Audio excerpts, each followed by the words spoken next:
Help me, help the DNA through me.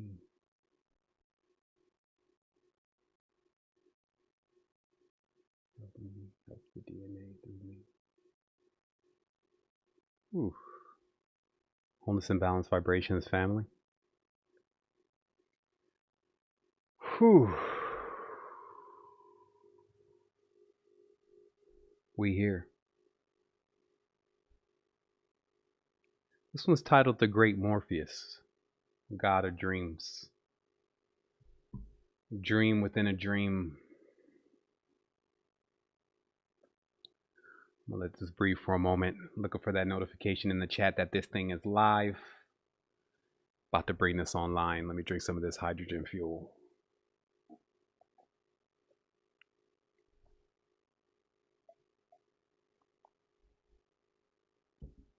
Once again, if you can hear me and you hear me clear, let me know in the chat.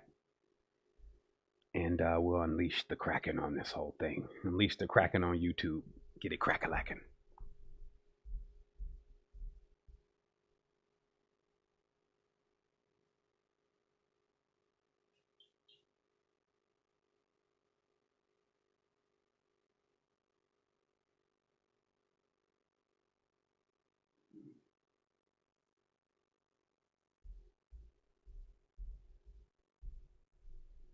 Okay, yeah, everybody says we cleared in, so let's go, let's go, let's go.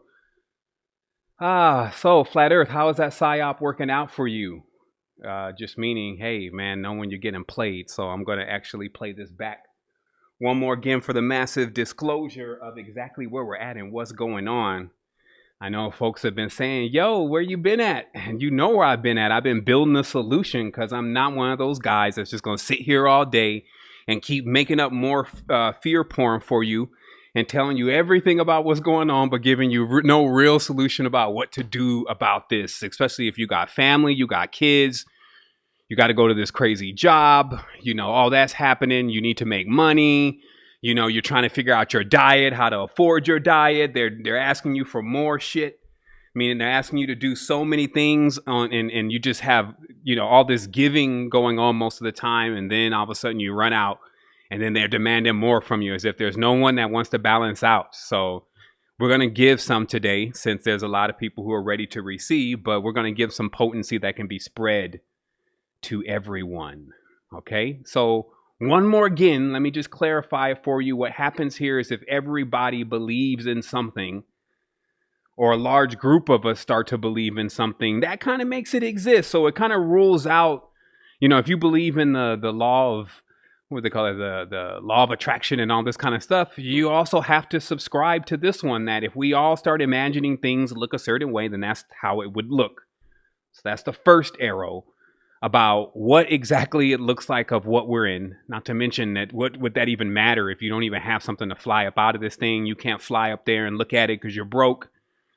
You know, broken literally meaning that just something's not connecting. You got too much division going on, so it's not clicking for you. So your energy centers haven't boosted up and to turn you into a galactic billion, trillion, zillionaire, a Googleplex or whatever with your energy. But meanwhile, you got folks running around who you complain about that don't seem to be conscious, that are running the world in this state of consciousness, meaning we think that these big corporations and things are now running the world and they got all the money. They put us onto the money system. And now, you know, people are like, what do we do? So I'm going to show you exactly what we do, why we're going to do it. And just know, though, it's going to be unapologetically. Okay. Today, all gloves are off. I'm not working with neophytes.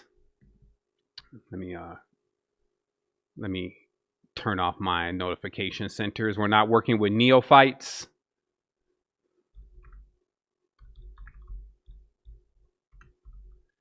And they're needing for the gloves to be on to explain to them very calmly what's happening. Today is about the Hail Mary, meaning that this is the long bomber. This is where, yeah, you know, we still are kind of screwing it up in relation to actually coming together. And so the less time we have to pull this off, we're going to need to bring in a quantum solution.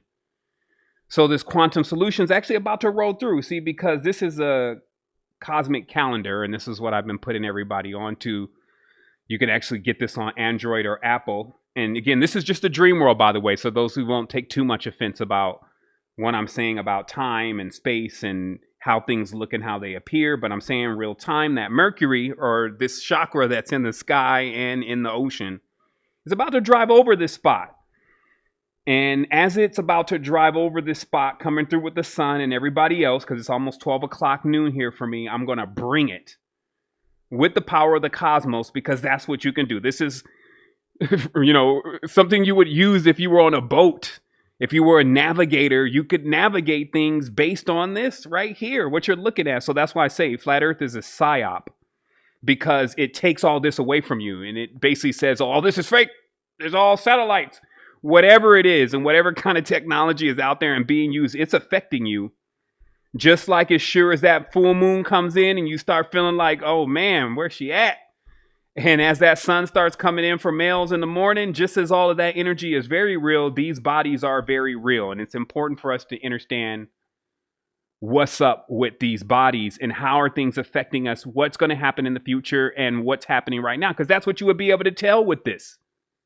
So, but first, I need to take you just to a simple level of awareness. And give me a second here. That's the wrong one, but wholeness. Yeah, it is I, and not a recording, not an Android. Sevan Bohmar here doing it. So let me just go to the screen. Let me flip my my screen share thing. Just give me one quick second. Flip this over here. Let me see, where's that setting at? Bam, bam. Screen share from reset position. Yeah, this thing it set itself up on a different monitor. Here we go. There's the monitor, screen capture, configure, Roboto, all the things with this computer. All right. So just give me a minute. I'm gonna have to delete this and put it back in. I got a little welcome sign for everybody. There you go. Let me just move this. I just want you to see something. There's gonna be a lot of screen shares today. I got the iPad here too. Just give me a minute to work with this thing. I gotta delete.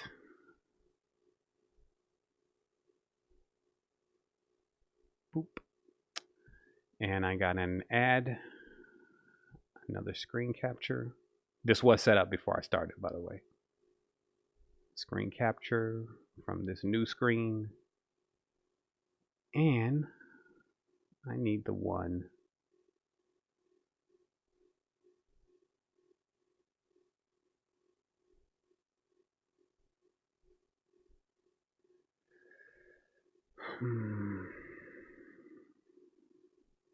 This one. Okay. All right. 101. So if somebody asks me, Sevan, so what do you think is going on? Based on everything that you've learned now and what you know now, now I'm a father too, so I got a lot of maturity, because it takes a lot of maturity to be a father and to take care of a child here in this plane and to take those responsibilities on, and then to have also so many neophytes coming through, meaning those that are just starting with the consciousness and are very immature, and then they're emailing you, acting all crazy. So there's a lot. And also, anyone, if it starts breaking up or doing anything weird, just send it in the chat, because I am looking at the chat, and I will monitor it. And just because I heard, this thing cuts off sometimes. But I just want you to, I took this morning. I took this right outside of the shower because I'm in the jungle. And so this is my own photography. I won't break copyright laws with this. And this is just explaining this phenomena of what I believe, if somebody asks me, is the truth here. And the truth here is that we never left our mother's house. We never left our mother's house. Okay? And what I mean by that is that notice how it's a simple play. You're inside of the womb, you're all curled up, snuggled up in there, it's warm, jacuzzi. And you got a tube coming in of food already broken down for you. I mean, is this, is that lux? That's real luxury right there. You getting it like that? So you start off there, right? And then there's this process where you hit this 9-month phase, like an incubation. And then at a certain point, you're ready to leave the house. It's like, okay, I'm too big for this. I'm ready. Hello, anyone out there? Aliens, anybody out there? I keep seeing some black move through every now and then. Something's happening out there. I hear noise. I'm ready to leave. Blow this up a little bit more and get it all centered up nice. Ready to leave. And then so rebelliousness starts. This is rebelliousness with it's like the shaking. It's like the agitation that ultimately makes you get kicked out. He's got to go. He's ready to leave anyway. She's ready to leave. Get her out the house. Okay? So then what happens though is it's funny because now let me show you how this is a simple place. So then what happens next is you decide or you think that you leave. I'm out. I got my own job now. I'm leaving. Bye, Mom. But the funny part is, I even went a step ahead. When you leave the womb with that idea, 9 months, I'm ready to leave. You come out and now you're in the world. But guess who's right there when as soon as you get out of the door, who's there? Mom. Wait a minute. How does this work? I was inside of Mom. Now I'm outside of Mom. Okay, I'll go with it. So now I'm introduced to Mom again. Mom's like, hey, this is my baby. I've been waiting on my baby to come. Oh my goodness. And this is like, okay, so now I'm introduced to now another mother, even though I thought I kind of had the whole mother thing and I was leaving Mom. So now this goes on. Now you're growing up, right? 1-year-old, 2-year-old, 3-year-old. Finally, you hit that. Nowadays it's like 13, but let's say you hit that 17 and you're just like too fast. You got that job at McDonald's or whatever, that $253 a month. And now you didn't group that with about 5 of your friends and it's time to get out. You're going to have your own place and now you're out again. But you missed that. The moment you step out into the world and you're out of your house, you're still in your house. You're still in the house. And us metaphysically, we know that because the whole world is our mother. So you're still even in your mother's house. So how do you think for one moment that would ever end? And this is what I got to start this with today is like, how do you think this whole fake out, I'm at my mom's house. And then realizing after a while, when you get wise again that, oh, wow, we're still in our mother's house. We're still in nature. We're still in the womb. And then that wouldn't keep happening. Okay. So that's one thing I'm only naming. And when you start building up some of these maxims, because I can talk to you about this kind of stuff all day, that you can prove through fact is actually happening and that people's minds are actually wired to think edgewise and they're acting out. They're acting out as if this distorted knowledge that they believe in of this not being the case. And they start making decisions and they start making rules and they start making religions and they start making every single thing with these misconceptions. This is the new generation, okay? Versus when the ancient laws it was entrenched around us. It was us. It was our parents. It was everything that we knew. When that was happening, there was an entirely different awareness that we had about what to do. So now we're going to go in that space again today because I have to live in that space. I can't live in an Android world. I can't live in a world of codes. And I'll break that down for just a quick second. And it's because once we accept the codes, well, that's the first problem right there. And I'm just going to show you really briefly just a code that was run on everybody. Everybody has a version of this. There's been enough of the knowledge coming out about the straw man and all that, even though they kind of miss some things. Also, culture seemed to miss some things when they're in their own quarrel. I just want to point it out very briefly that pretty much everyone is functioning on some type of code or treaty, especially in which, by the way, they refer to themselves. And the example I'm using here is the Black Codes, because the 13th Amendment states that even though we're all equal and that everyone now will be free, etc., it has a little clause in it, and it says, unless you are a criminal. And it turns out, well, I'm not going to go and elaborate too deep for you, that because these edicts come from draconians by way of Orion, meaning that the draconian system here, or the law-based system, which is Saturnalian, that has the instruction to rule here in this segment of the galaxy, has variations of codes. And this is why the Saturnalian tradition, as I was explaining to everyone, that is all about law. It's all about bar. And it's constantly being corrupted because we have all the society has been infiltrated. But before that corruption, this is, let's say, the judicial arm, okay? The judicial arm of the cosmos. Who's responsible for enforcing the justice? And this is why when you remove that judicial component, which it has been removed, and I'll explain that in just a minute, it has been supplanted. Then you get this corruption. You get where your actual legal figures, which are actually supposed to be the elves, they're supposed to be upright, right? So they're supposed to be the ones that are giving you the moral bearing and the rules of how to measure yourself. That system has been corrupted, and now you have actually, it's like a shape-shifting invader sitting right behind the same council, sitting right behind the same control center of Bar, which is Saturn, and the legalities that are basically the edging and nudging of us doing the proper thing in our growth.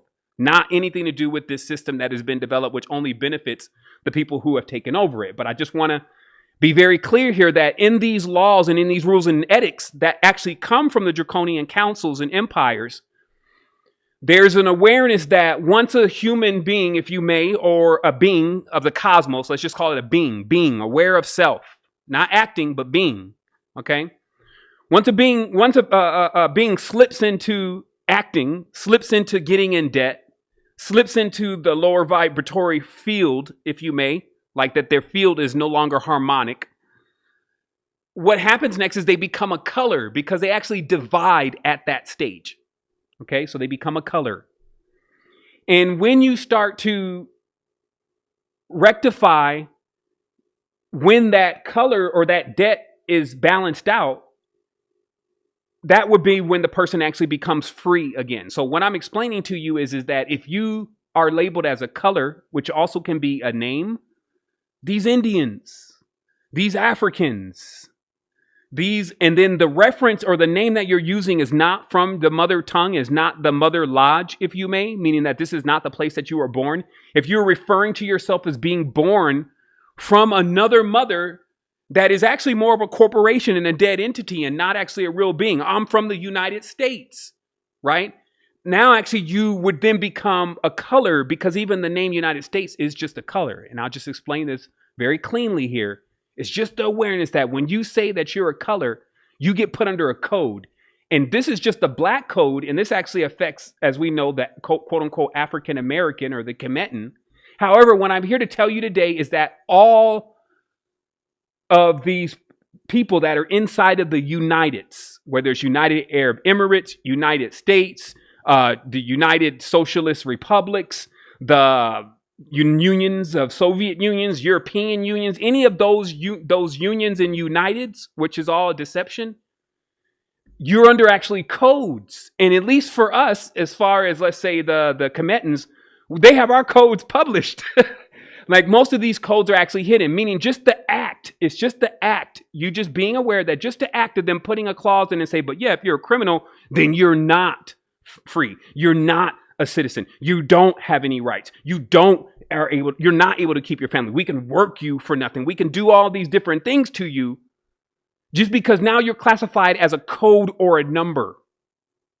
Okay, and I just wanted to make everyone aware of this really briefly before we dive into this, because you're going to have to see where things went sometimes before you can even see how we got there. And so I just want to say, in the end, somebody is now using codes that actually are tied into debt and criminal acts, and they're placing these codes onto other people, and then those people are saying, yeah, I am in that code. I am from this place, or I am this color. And then through that action by law, which is draconian law, passed down from Orion. So it has already a bull behind it, meaning it literally will work.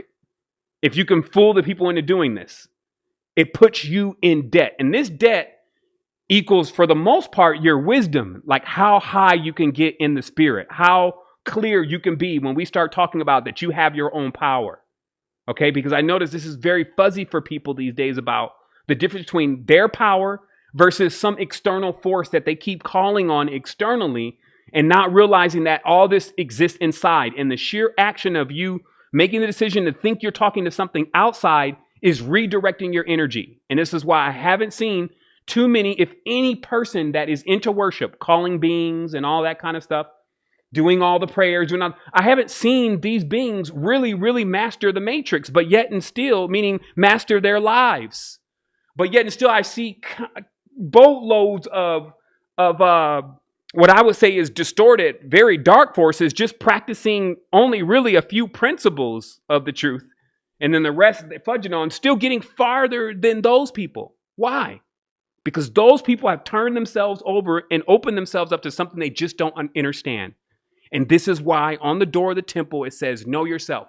Because you cannot know all of these things, these powerful forces and principalities and all this kind of stuff, if you don't know yourself. Because what lens would you be looking through? Somebody else's lens?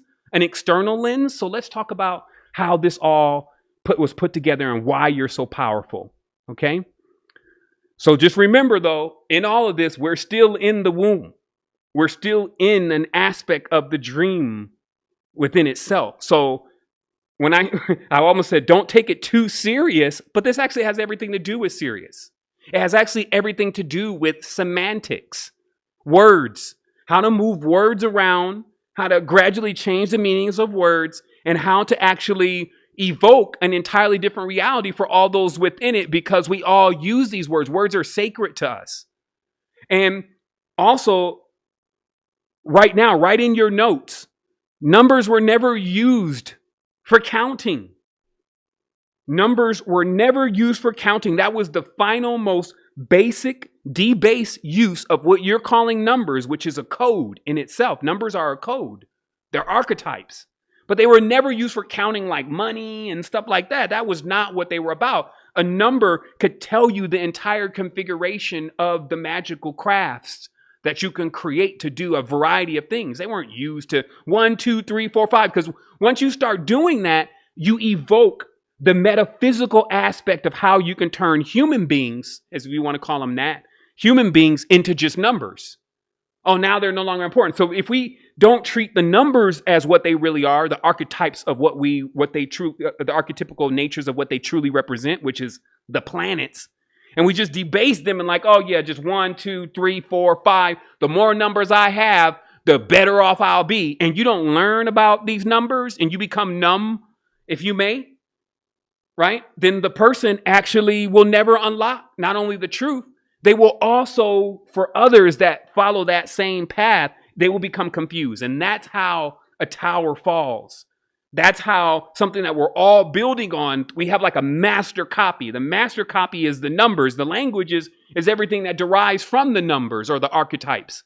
But if right off we start using the numbers themselves, which are symbols, look at them as symbols, but we start using them to count, we become it's just so easy. 1, 2, 3, 4, 5. And we actually don't really realize that we're saying certain planets. When we say 1, we're saying the sun. We're saying 2, we're saying the moon. We're saying 3, we're saying Jupiter. When we're saying 4, right? So when we start pushing off those numbers, those are actually powers and planets and energies. And that's a high level of magic. But we've learned how to just buy gymp shoes with that. Okay, so let me show you. So what happens here is that now, first off, I also wanted this to be fun. Okay, so let me take a moment because I already got crunk up. I wanted this to be fun. Let me look at the chat here, make sure everything's broadcasting cool. Okay. I wanted this to be fun because the only way you can stomach this and to start, really getting into this to where you'll actually be useful. A lot of people just balled up in their mind and just, oh, what's going on? Or I'm so, and I'm not like, and none of those aspects of things, if you sat down and you were sober, is going to make it happen here for our DNA. And that's the other thing. You need to have a reason why you're doing this. Many of you are headless at this point, meaning you need to have an actual purpose or else it just becomes like an elephant gun. So the purpose here, which makes it very clear, is sovereignty. Get yourself sovereign, get that into your DNA, and then start upholding the DNA. Because when you say the DNA, it doesn't limit it to your race or color. It doesn't limit it to your family. It doesn't limit it to just your child or whatever. You say overall, the DNA, the codes that we're sharing, let's trust that we're going to keep defragging and cleaning up these codes to make truth for our children and for those that will be coming after us, because there will be some that are coming after us, and we'll be very mindful about this action of understanding how important it is to not just preserve, but to evolutionize, if you may, the aspect of what we're going through in this experience. But make no mistake, though, it's already big up there. It's already anything you can think. Any balance you could think of ever to be achieved, any aspect of worlds that you can think minus certain things, plus certain things, it's all going on because you have the ability to do that. That's why you can dream. You were given that gift. And I will actually tell you the secret to death. The secret to death is some people say, oh man, I remember being here before. I remember being here before. No. You haven't been here before. Your grandmother may have been here before. Your great grandmother may have been here before. And what you're perceiving is the DNA that was actually passed on to you and their experiences through that DNA. But as of you have not been here before. What's really happening is that you just came off another kind of life, not necessarily as an animal, but even how you learn to dream. You came off of another life that was all more important, i.e. the spiritual world, nothing physical. And when you came into this world, you still have all of that. If you start trying to use any of that, which doesn't take thought, it will activate and turn right on because it's there. So too, when you leave here, all this that you had gained in this experience, everything you learned, the letters, the numbers, the people, the attitudes, the matrix, the GMO, all that will go with you and be added all to that. Because that's what we're doing. We're constantly adding this experiences onto us. And this is just known as the human experience. And the human experience is often daunting because each of these experiences always come as the greater level, the apex. I'm leaving home. I'm going into the greater. But always end up summarizing themselves in the end like there's got to be something bigger than this. And that's called the rise and the fall. That's like a movie that's playing out inside of ourselves. So the reality is if you realize all this is going on and even how to control it, you become the director. So it goes back to the stage of you designing ultimate luxury by putting yourself and placing yourself into a womb where the food can even be fed to you in a broken down way to where you can ingest it, comprehend it, and not even have to be fully activated, fully into this whole being everything. You can actually be this minuscule, let's say low powered, inefficiency type being going through the experience. You see what I mean? Because if this thing is at a 50,000 volts, what kind of experience is that? Is that the experience you want? No. So there's an optimal, just like there's a pH balance. There's an optimal experience that we're looking for. And that's what all this is about, is you finding the optimal experience. But I think there's some things that you're going to need to know. Now, first off, realize that the droids and the clones and drones are upon us. There is so much fake going on. It's hard to even tell what's real. News is fake. Religion's fake. The booties are fake. I mean, what's happening here? We need to slow down for one moment and just remember, if you're still alive in there, I'm talking to you.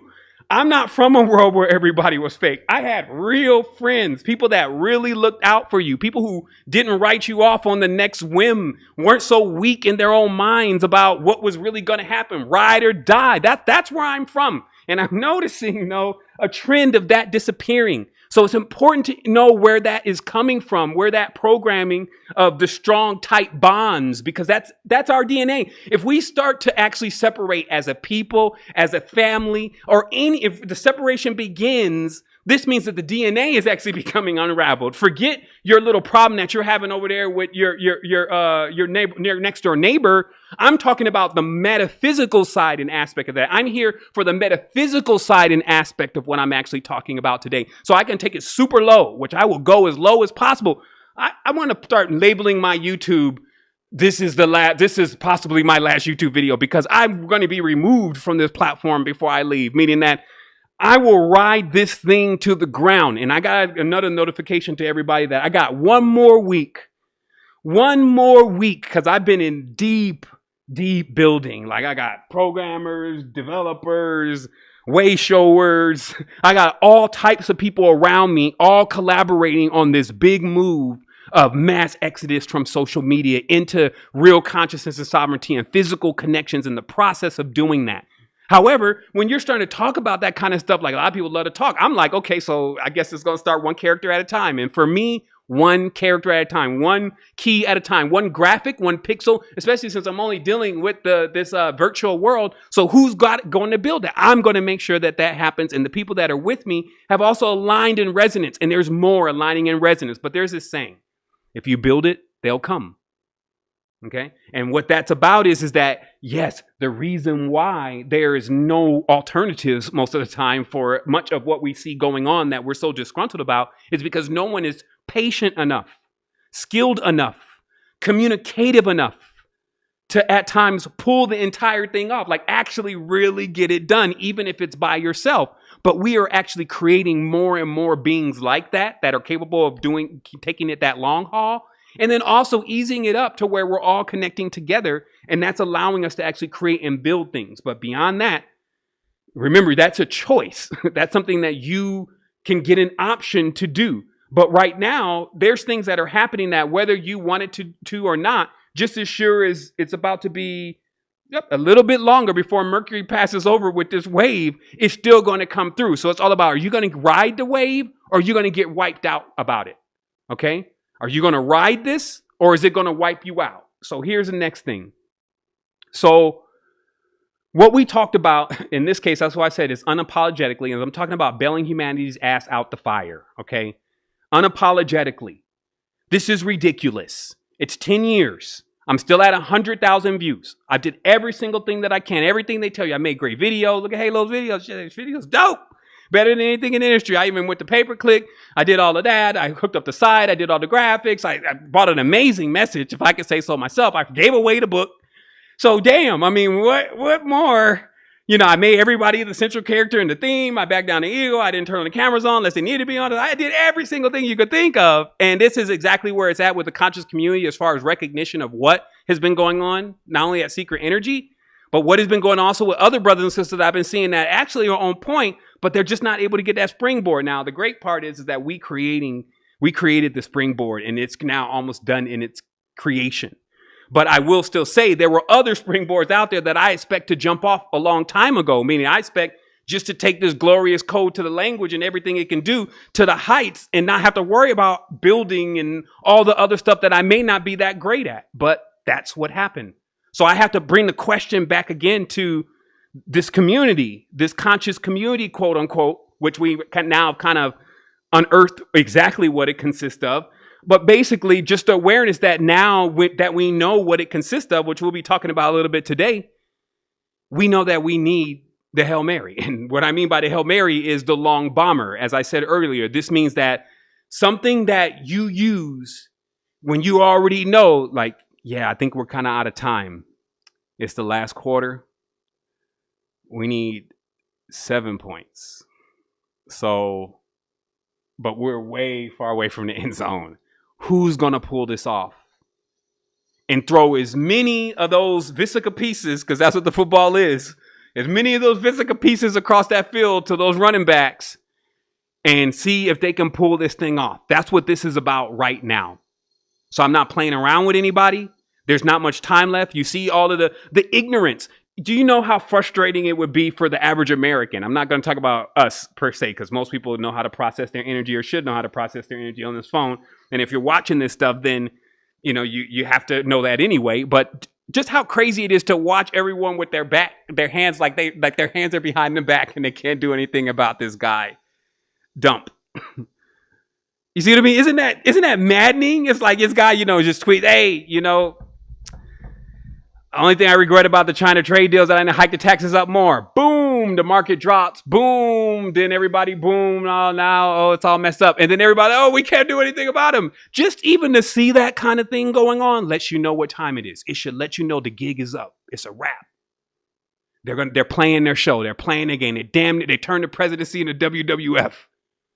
And when you see that, because you got kids and you got a family, you got a life. If you have any motivation left, any of you that is saying you are a being, you should know, hey, it's time for me to get the move. I need to know what's going on. I need to know how it's going on and when it's going on. It's time to get serious. Gold is up for 6 years at a 6-year high right now. Everybody's throwing all of their money into safe commodities. The market is shaky. Like Mos Def said, the devil's on the fault line of a shaky market. You know, it's just like, and he's playing them. You know, I'm figuring out even now, I'm talking to people in Brazil. I'm like, yo, is the fires really that bad? And they're like, the fires kind of come through every year like this, but it ain't 80%. They're talking about it's up at 80% high, right? So the fake news is coming through. And it's like, okay, Time out. Time out. What's happening? What's the plan? Now, I already told you I have a plan. I already told you I'm almost done executing that plan. I got one more week of consistency, and I've been working for 3 years on building this new platform and getting it all out. And there's so much. It never arrives on the paper right away. It doesn't like, okay, we're going to turn this into this, and we're going to take this system and incentivize it. No, it never happens like that. But we left the blueprint of exactly how it happens, and that's ambassador training, a blueprint that shows you this is how you put something massive into a quantum manifestation. And this is how you actually carry it on, even if it's only on you.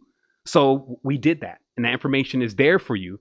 But I just want to let you know that I'm also calibrated to bring this thing in for a quantum solution. We're not expecting everybody to have gone quantum and to realize exactly what they really are and all that kind of stuff. That's what we want to bring, right? And that's why we have this purpose. So I want to first break down to you the origins of this serpent bloodline thing, because, you know, some people never was like, wow, we're going in another direction. It's like, yeah, it's important that you realize this whole thing with the serpent bloodlines and what is really being said when that's referred to about the dominion and the rulership of this planetary system, especially since you got all these badass kids here that love to fight, love to argue, and love to act immature. And then something's got to constantly keep that in line, just like the rulership.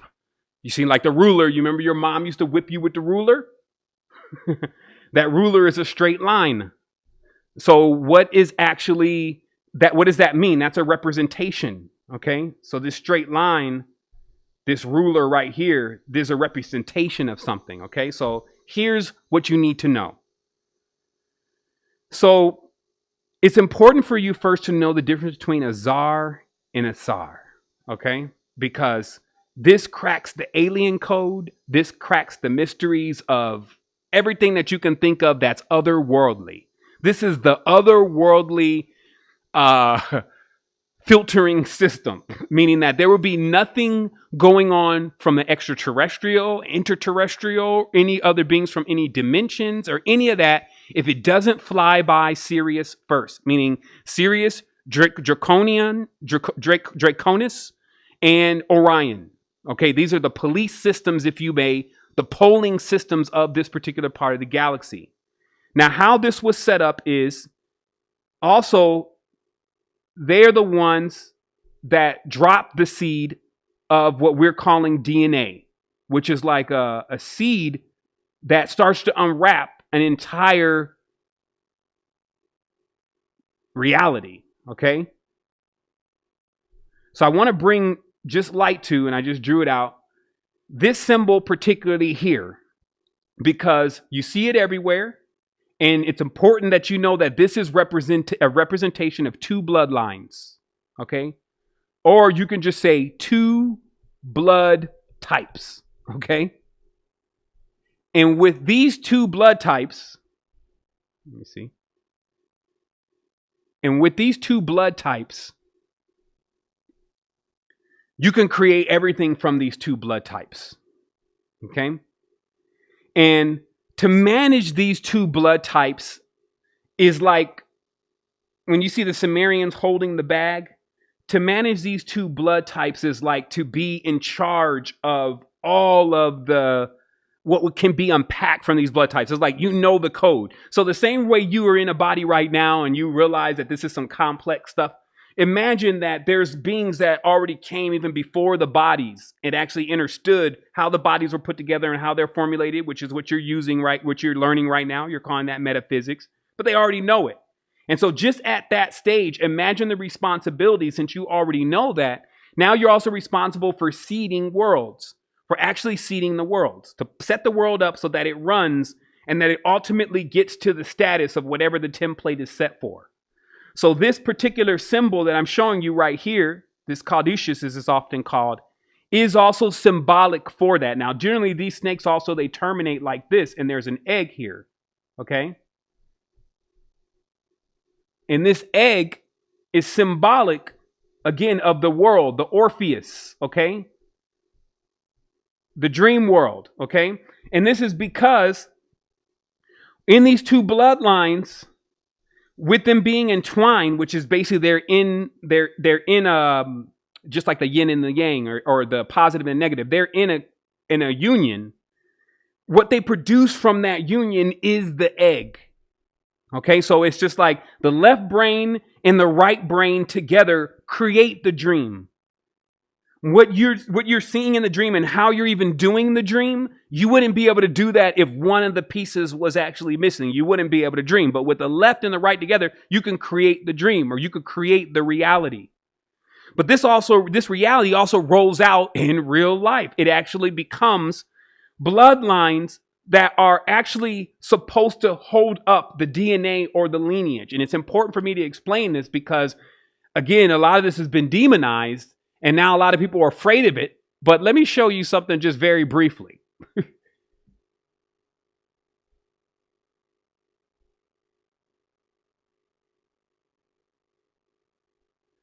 And what this is once again the realization that you have people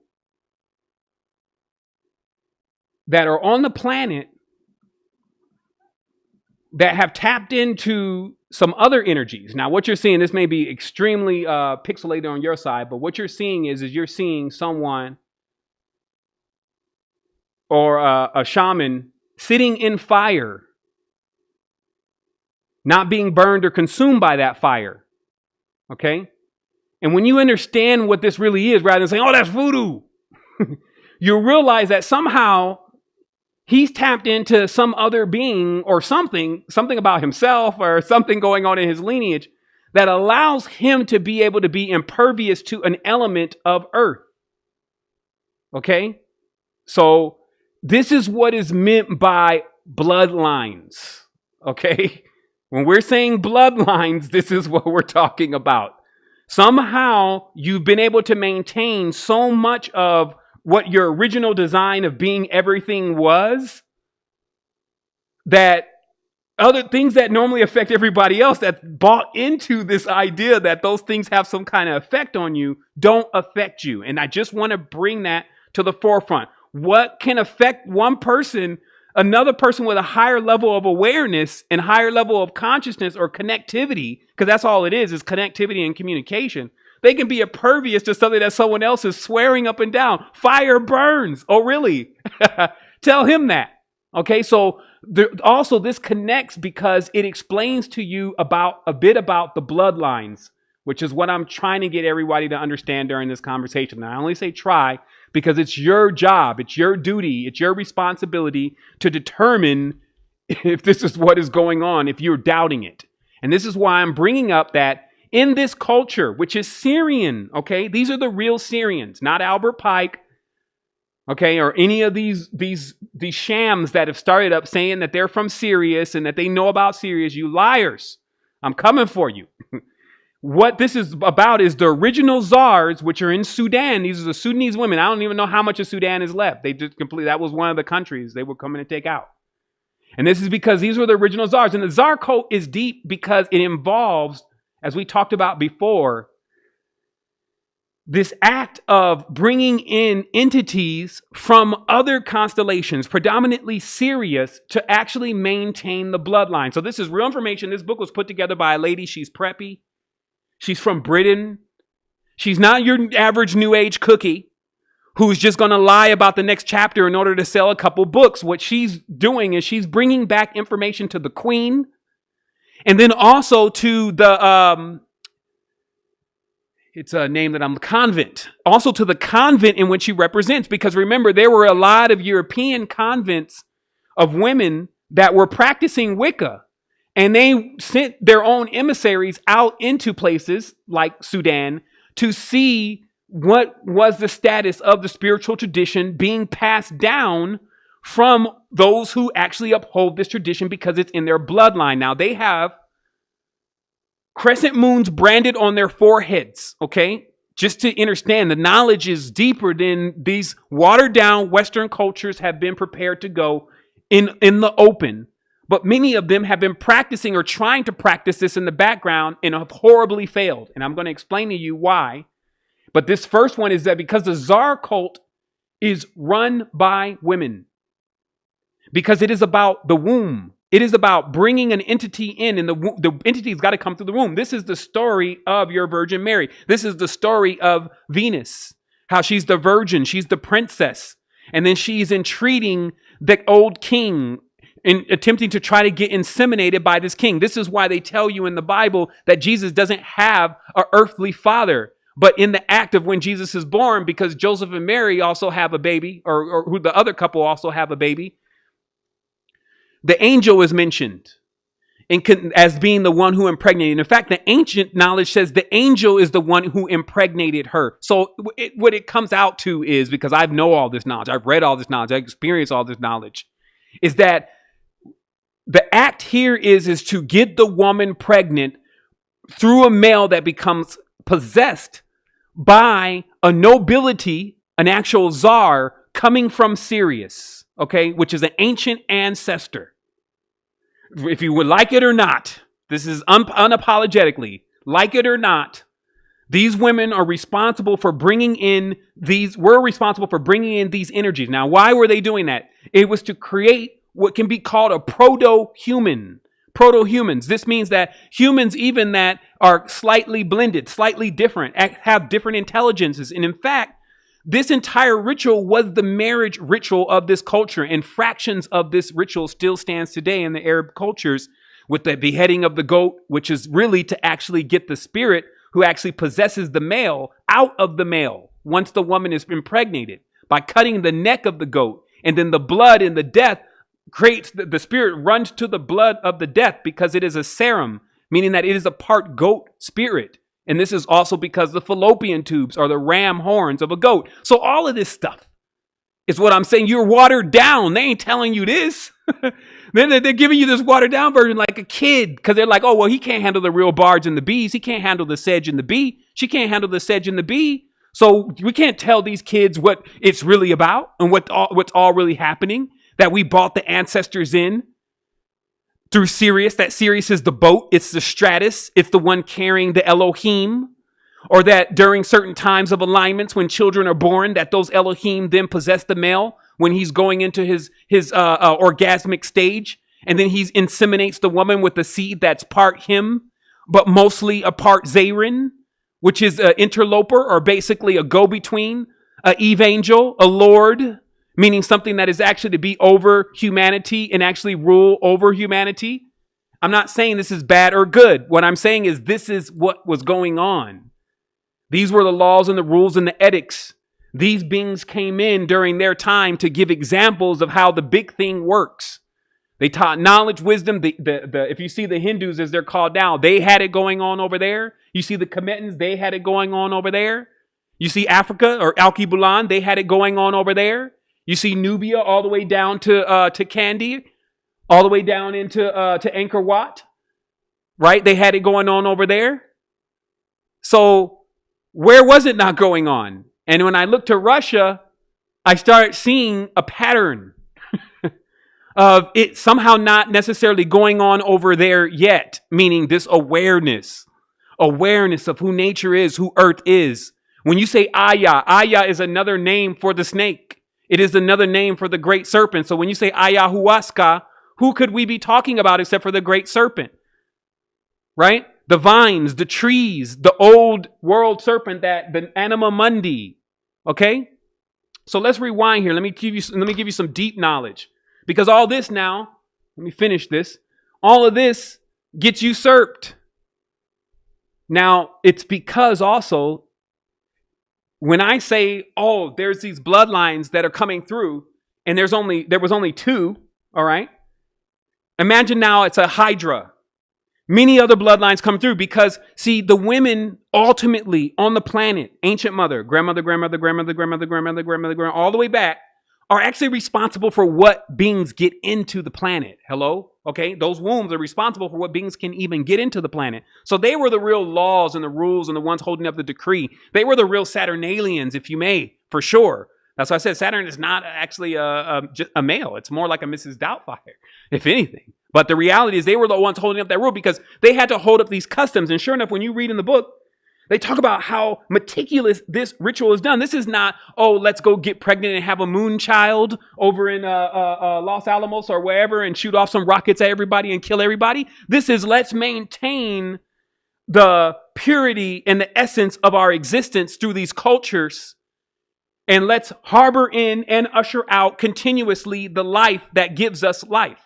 Okay? So in these rituals, there's a specific process, and this cannot be messed up.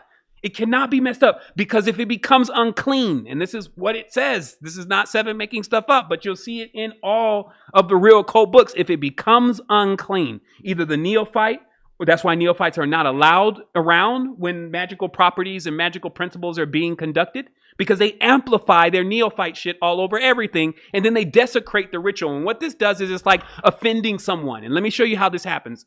Let's say I go to your great-great-grandfather, right? Your great-great-grandfather. You imagine great-great-grandfather, he's got those hard knuckles, the broad back and everything, right? And then we start talking to great-great-grandfather. In how we talk today, I can tell you within the next 2 or 3 sentences, he's going to be offended. Why? Because in his time, everybody spoke to each other totally different. First of all, before you say anything to me, ask for anything to me, we need to first connect. Like, how you doing? I'm giving thanks. How's your family doing? Great. How's Zimbabwe? He's fine. What's going on with how did land work out? So there's this whole protocol that's got to go on, that we check base with the things that are most important, that really connect us, before I start asking you questions. Okay. And talking to you. Okay, that's a part of respect. Now, notice how when that person who's speaking in the new slang, yo, what's up, old man? He's talking to grandpa. Grandpa's like right away turned off. Original Saturnalian. I'm done. These y'all niggas, y'all young. I'm out. And that's it, right? So imagine then that's also how the other side, when you're talking about the higher aspects of the two twined serpents, that the spiritual ones, the ones that hold the loftiness, they are in this ultra respect with the linguistic system, the semantics. And this is why, so coming in, saying it wrong, feeling wrong, doing it wrong, creates a contamination. And this is what it explains. And when this happens, it invites another spirit in. It gives an opening for what they call a disagreeable, because all of the beings are balanced out themselves, just like Solomon knew between angelic and angelic and demonic, or what's called maleficent and beneficent, which you need to know both. You need to know the powers of the two to keep them in balance. But that meant that there was a disagreeable side. So if you did this wrong, and this is why marriage was sacred, sex was sacred, producing a child was sacred. If you did that wrong, you actually would produce an unclean child. And this child would have a dis-ease. Now, a dis-ease means that somehow in this process, and I'm just giving it to you, I'm giving it to you raw about how this really works. In this process, the entity did not become appeased. It's almost like he was about to climax and he didn't. When that doesn't happen, everybody kind of leaves with this debt. Like, what didn't happen? It's like you're about to eat something, but it falls on the ground and you still put the spoon in your mouth and you can feel that it's still missing. This is literally what happens. The appeasement does not happen. So a disease is created. It's literally like a debt. And that debt is a hereditary debt. Until that debt is paid off, the DNA will reflect the damage. It will reflect the debt. Okay? So this is why the whole producing children and all that, totally sacred thing. Because then, since that's your child, when you leave here, you actually go resonantly, like antennas, right to your child. And you start talking, yo, I'm here. And the child hears, or maybe they can't even hear at all with the third ear. And they hear, and they say, here I am. But if the child doesn't say, here I am, meaning if the child doesn't say, I recognize that you are my parent and you're on the other side, you're talking to me, which most kids in the Western culture don't, that being is locked out of their own self. So now they're not even in their vehicle. They're watching their vehicle move around, meaning something that they actually still connect to, but a smaller version of them still going through their own experience. And they're on the outside like, hey, don't go that way. Hey, don't do that. Hey, it's about to be your whole prophecy. He's in the club. It's literally like something is trying to make him do the wrong thing. Yeah, it's because there are beings out here that know this knowledge. That's what I was saying. SARS. This is what the whole Russiagate thing is now about, is they're finally about to drop the big bomb on everybody and explain to everybody how Russia has been controlling so much of the programming that is going on in this culture, because they're practicing the laws of Sun Tzu. They appeared weak to everyone during this time of when the Soviet Union, perestroika, all that, the perestroika deception, when it collapsed. Okay? Oh, it's collapsed. It's over. We're gone. It's just like what they say that in Pharaoh was sucked down into the sea. See, now we in adepthood, we know that Pharaoh is not the name of the original Kemetan Nisut Bit Khazar, meaning the one that actually was over everything. His name was not Pharaoh. It was Nisut Bit, right? BTY, right? So Pharaoh this is Pharaoh. You're looking at Pharaoh. Is the last dynasty to step into Kemet. And when they say that, and this is what this whole Tartaria is really about, all the people who uncovered mud flood, Tartaria, it's because when they say that, and this is the joke, that Pharaoh disappeared with his army into the sea, what that is a code for saying, and they went into hiding because they could not rule from their thrones to the level that they wanted to rule. And they went into the sea, meaning they got on their boats, and they went into places that nobody even knew about to rule from those places, like Malta. Okay? And them being able to pull themselves away from the establishment allow people to start believing that they no longer existed. And this is the intelligentsia. This is now what comes out today as the Illuminati, as they continue to steal names. They always steal names, okay? So the reality here is that this is your Tartaria, that everybody still is clueless. Even the people looking through all of these different pieces of paper and all this stuff that they're finding and they haven't connect. Tartaria disappeared because they wanted it to disappear. Because these people faked their death, if you may, in order to be able to open up and control an empire through laws and rules and ethics that they have learned through the intelligentsia, which is the original name. Again, actually, the original name is the perfectionablist. Okay, the original name of the Illuminati is the perfectionablists. Okay, perfectionablist. And then next, they became the intelligentsia, right? And then next, they became the Illuminati, right?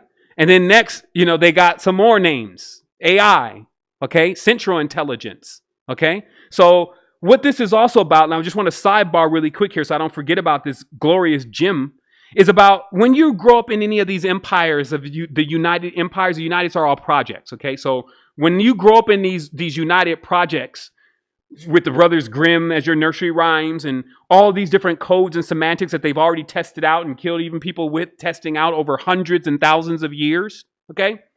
When you get into this fake falsehood, because that's not really you create what's just called a form now. I won't even call it an eidolon because that's something people are like, eidolon, oh shit, that's too much. He's complicated. It's a form, okay? Just like a form that you fill out.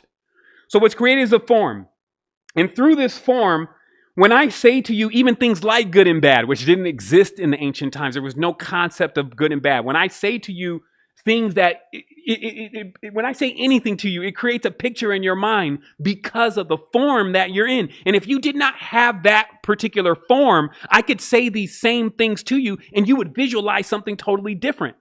So what they have done is they've created all these forms, and this is what we're deprogramming. They've created this form or format or template, and people find themselves into that format and that template, okay? And then what happens then is because that is something real, that is something spiritual, that's a talismanic configuration, okay? So in the spiritual world, we can see that.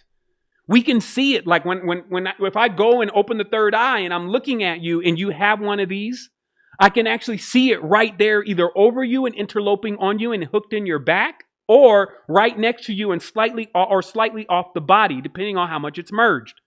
And this is where the term private eye comes from, okay? Investigator, okay? Private eye. This is actually a reference to the all-seeing eye, or what was learned through the all-seeing eye and the knowledge of the all-seeing eye, which is Murugan, which I believe is Hiram Abif, which is the knowledge that in a culture, which Hiram Abif was also, and Murugan created cultures. In this culture, you create a form through the language, the Devangari, these different languages. You create a form through the language, and you can actually watch everyone through the language. It's like a part of how our let's say that serpent side of us, that intelligent serpent side of us has that fixed onto it. That's what the Uraeus means. It means that you're a private eye, that you can actually see through, you can see everything from the forms. So when people adapt the form, which is the language, you can see them on the microcosmic plane because they're just codes. And what they do, you can see what they do because they act out in the language since they've adapted to it and they don't know what they're really doing. Like they know not what they do. And so the private eye can actually see them. And that's where that symbolism actually comes from. So going forward, so that's what I mean. Like people could be way out of their league dealing with this kind of thing. It's like we need to elect someone to actually just deal with this. If you're out of your league in this, it's like, well, how many of these people are around? Last time I checked, looking into even the Aleppo book that I have over here and all these Freemasonic guides, knowing that these were institutions that were overrun already by these same people that I'm talking about right now. How many of these people are actually not just with them? Notice the news is only consisting of them. Like they literally get out there like they're dealing in a live reality show / Hollywood. And they get out in front of everybody and they play these games, right? But look at this.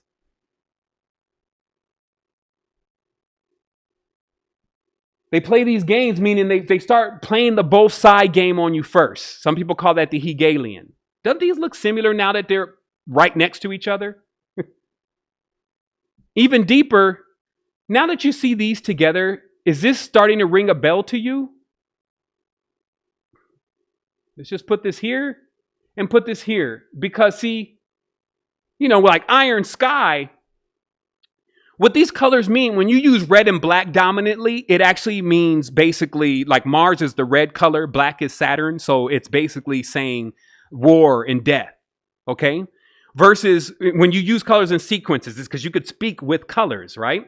But when you use red and white by itself, it actually means justice and victory because the white is pure and the red is Mars. Mars is the warrior and he's white. So he's bringing forth justice and victory. But if he's black, he's bringing forth death. You see what I mean? So with these colors combined, which is also World Stars colors, because of course they're completely operated by the same factions that are pushing this news. That's why they killed Q.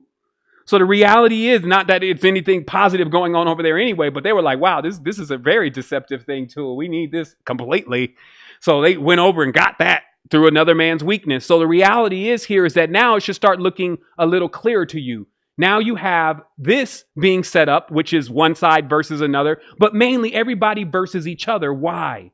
Because they learned this. This little small ragtag group of thieves actually learned this from their daddy, which is basically how the Chinese empire had been running itself for years under this socialist depression that they put everybody in, where nobody has any motivation anymore to do anything.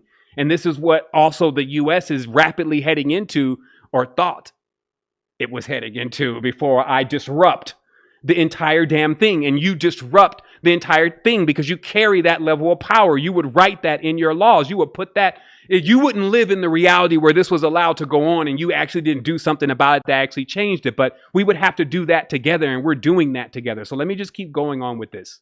So the next thing here is that, so the laws of Sun Tzu specifically talk about appearing weak, okay, as being one of the best ways of actually getting the drop on your enemy. Another one is your enemy is my friend. Okay, you remember that one. Your enemy is my friend. This just means that, again, if we both have if I have someone that I'm against and I know somebody else is against them, I probably could benefit from partnering with the other person, and they probably would be more to appeal to me partnering with them because we have an enemy in common. So we become friends through this enemy. And that's actually the number one reason why they play this both side thing. Is just to keep that machine that they use against everybody well greased. So we can keep enemies going on. Oh, that's your enemy. Or you don't like those kind of people. Or you don't like that kind of food. Or you don't like that religion. Or you don't like that. Well, they like it. So you need to, and then, carry on then. Keep churning the waters. Because remember, all of our conflict, God does not care. Okay? Like the higher beings and, oh, they're crying. No, they're not. This is called churning the ocean. This is called, I think, the Ahuras and the Asuras, towing the good ones and the bad ones, the malefic and maleficent, who are all on the same side. It's like, what is a person's weakness but your strength? What is a person's weakness but your strength? That we're pieces that fit together. We're all part of a whole. So when we're missing and we're not connected to each other, all you will see is continuous fractions and weaknesses and distortion within everything that you are viewing. So then if you start to judge that rather than put yourself back together and actually complement each other, then you will all be headed into to nothingness. And to me, that's the lesson. The lesson here is non-judgment. It's universal, to actually become universal so you can exist in a universal space. But until then, that old king, that draconian serpent, and all of its forms that it keeps taking, because it's the karma of the world. You see, the karma of the world is every action and every deed and everything is all coalescing in the DNA. It's like a record keeper. It's just writing down everything and then passing it on to the next generation. Writing down everything, passing on to the next generation. That's karma. So this means that we're riding in this big debt and we need to be able to balance out before we leave here. And that balancing out, you'll have incentive to do this if you realize metaphysically what it would cost us to have to end up not graduating through this experience. So we have to graduate. We have to complete this path. So going forward, what we realize is that these two bloodlines, again, now mind you, I don't want people to think that these entities are playing with everybody at all. Meaning that if I'm not trying to get you to think that, these bloodlines are really our friends. This is beyond friend. This is like when you go and you do something wrong in your mother's house and she whoops your ass. Is she your friend? That's about how confusing it would be. Because you're like, well, yeah, because she just wants me to be better. But you don't feel like that right then, right? You got a whole nother point of view. And in your point of view, this is the evilest creature you could ever know. And she's totally abusive. You see what I mean? So the perspectives here would change. And just like oscillating through perspectives, you could stomach any of what I'm going to explain to you. But you got to realize why it's important for you to realize what's going on rather than jumping into a baby-like emotional fit every time the truth has actually been brought before you. So what's happening is you got two serpents, very powerful in every single respect that they could create with their power. And now these two serpents are actually over the world. And this was like in the past. Okay, this is what I'm explaining to you. This was the Zeran. Okay, and their job and duty was to actually make sure that there was rules and laws and to enforce those rules and laws. So that way the human race, if you want to call it, can make the transistence from proto, which was basically more of a serpentine human being, to the mammalian, which is more of a serpentine mammalian blend, amphibian blend, and mooses and all the rest of what else is in the bag of seeds of the DNA. And in that process, the ones that were responsible for kind of ushering, that's why they kind of see them as the herders, if you may. Okay, that's where all this stuff comes from. They took that nobility and that responsibility, and then they just took the signet rings and everything and started acting out as that. And then now people are like confused because they're like, well, shit, I think these are the evil ones. The usurpers are, but the ones before then, I can't really tell you that they were evil or good because they meshed out punishment for your mistakes. And that's what the whole laws and things were about. And that was a process of the growth, because if you didn't have certain forms of pain, because all this is about pain in this reality, your measure is based on how much pain you can take or fathom, because pain is connected to fear. So meaning the ones who explore the reality the most are the ones in which fear and pain does not affect them as much as a person who feels it even so empathically that they can't even move without feeling the pain of the moment. Do you understand? So thus they go nowhere. They stay isolated. They stay in their minds. Okay. And I'm still talking about two energies that you can't really gauge. Well, does that mean that's the good one? Is that the bad one? It's like, well, you can't even decide. Do you rather be Red Bull man jumping out of the plane and fearless? Or do you want to be Mama Hen that's in the house by yourself protecting all the children? Which one do you really want to be? And that's why I said there's two snakes. Because those two snakes cover every aspect of being. That's why that's the Sephiroth, all the globes that you go through and the energy that moves through those globes. Okay? But what I'm saying, though, is that it was a real responsibility. Somebody through the lineage would say, well, my dad is Zeran. We know the ritual was perfect. No disease. I am shiny. And I think this is what we should do and how we should keep building this. And most of the time, because they had the wisdom, which was what you needed as an elder, everybody went with that because it was the best idea. And this is how it actually worked until the usurpers, which you're seeing. You're seeing that someone took the Zeran knowledge and took Zar, which is the matriarch, and made it a patriarch. Now, who is the most instrumental at creating patriarchs around here for the last 1,000 years, other than Ah, this is it. This is what you're ignoring. This is why you see that double-headed eagle, the most hated bird. This is why so many people are still trying to figure out, like, well, what happened to this? What happened to this guy? Is that Jesus?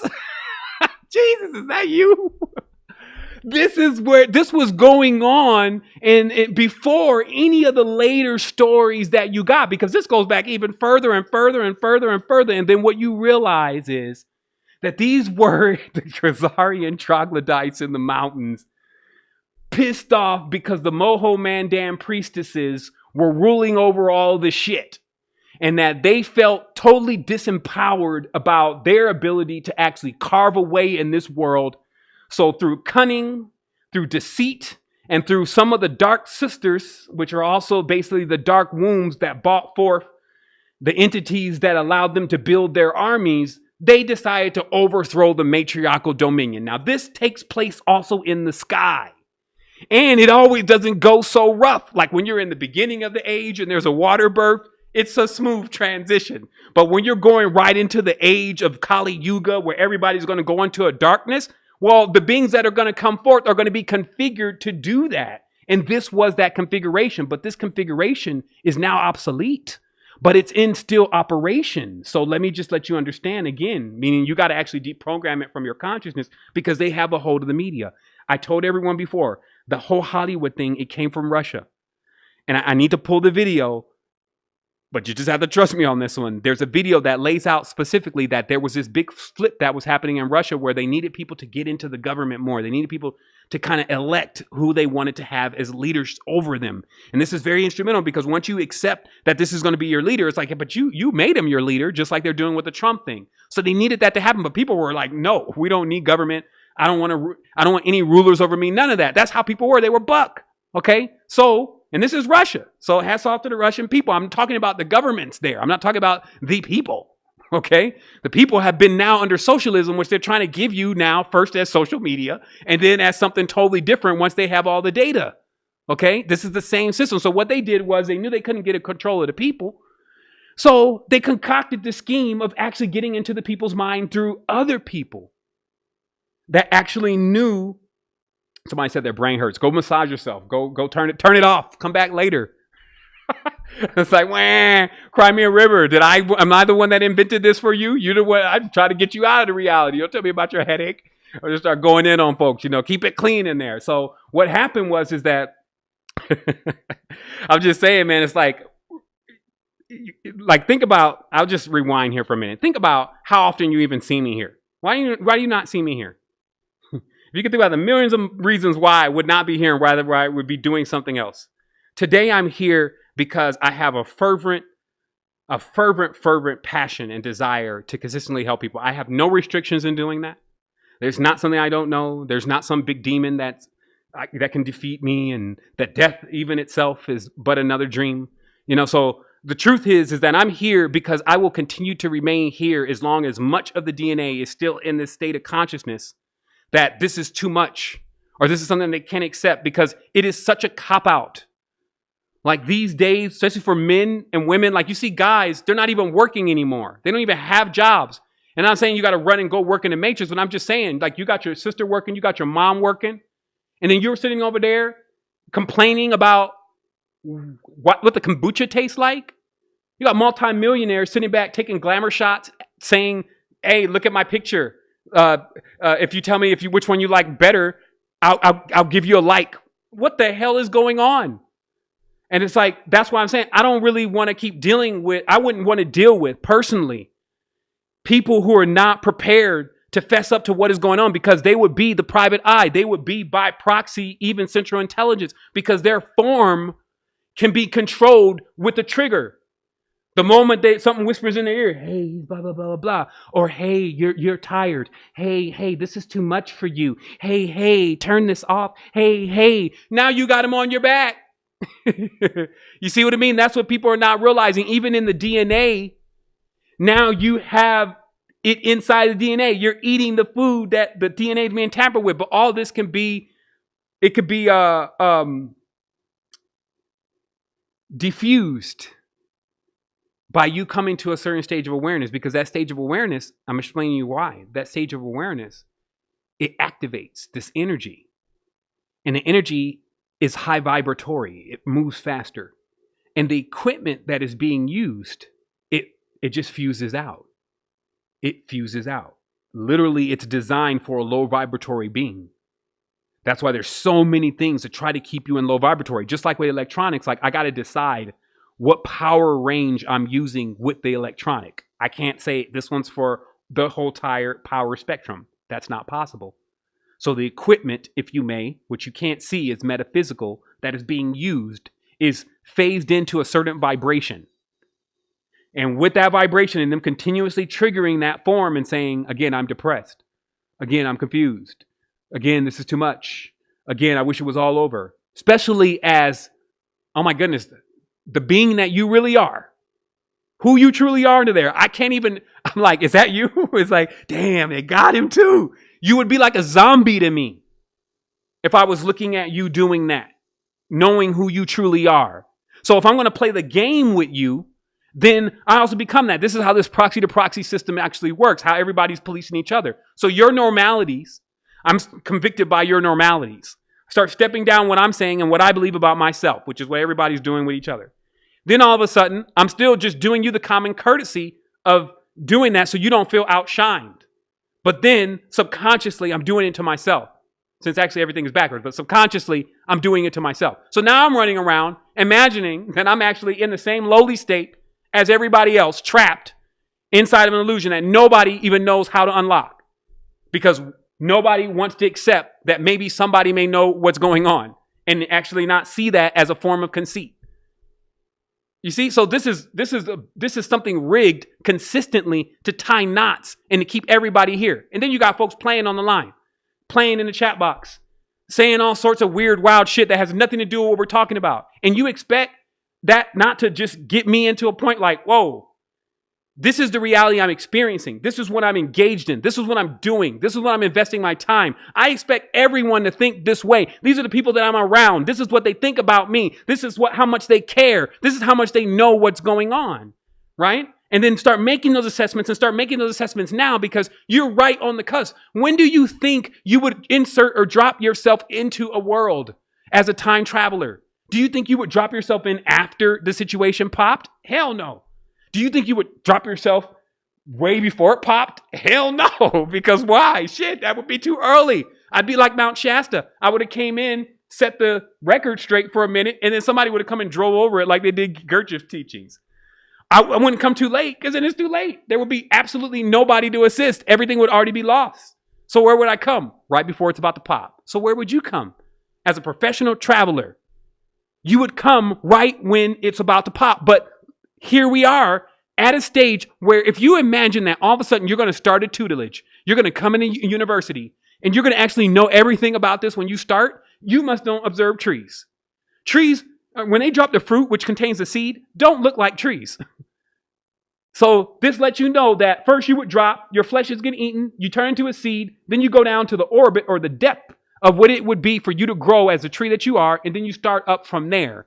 And then if you pop out the surface and keep growing, then you'll actually go into a full-grown tree. That's exactly what we're existing with here now. So we have to really be assessing what's happening and be forthcoming at actually growing because we don't actually understand completely what are the ramifications if we don't do that. It may be beyond just a simple repeat.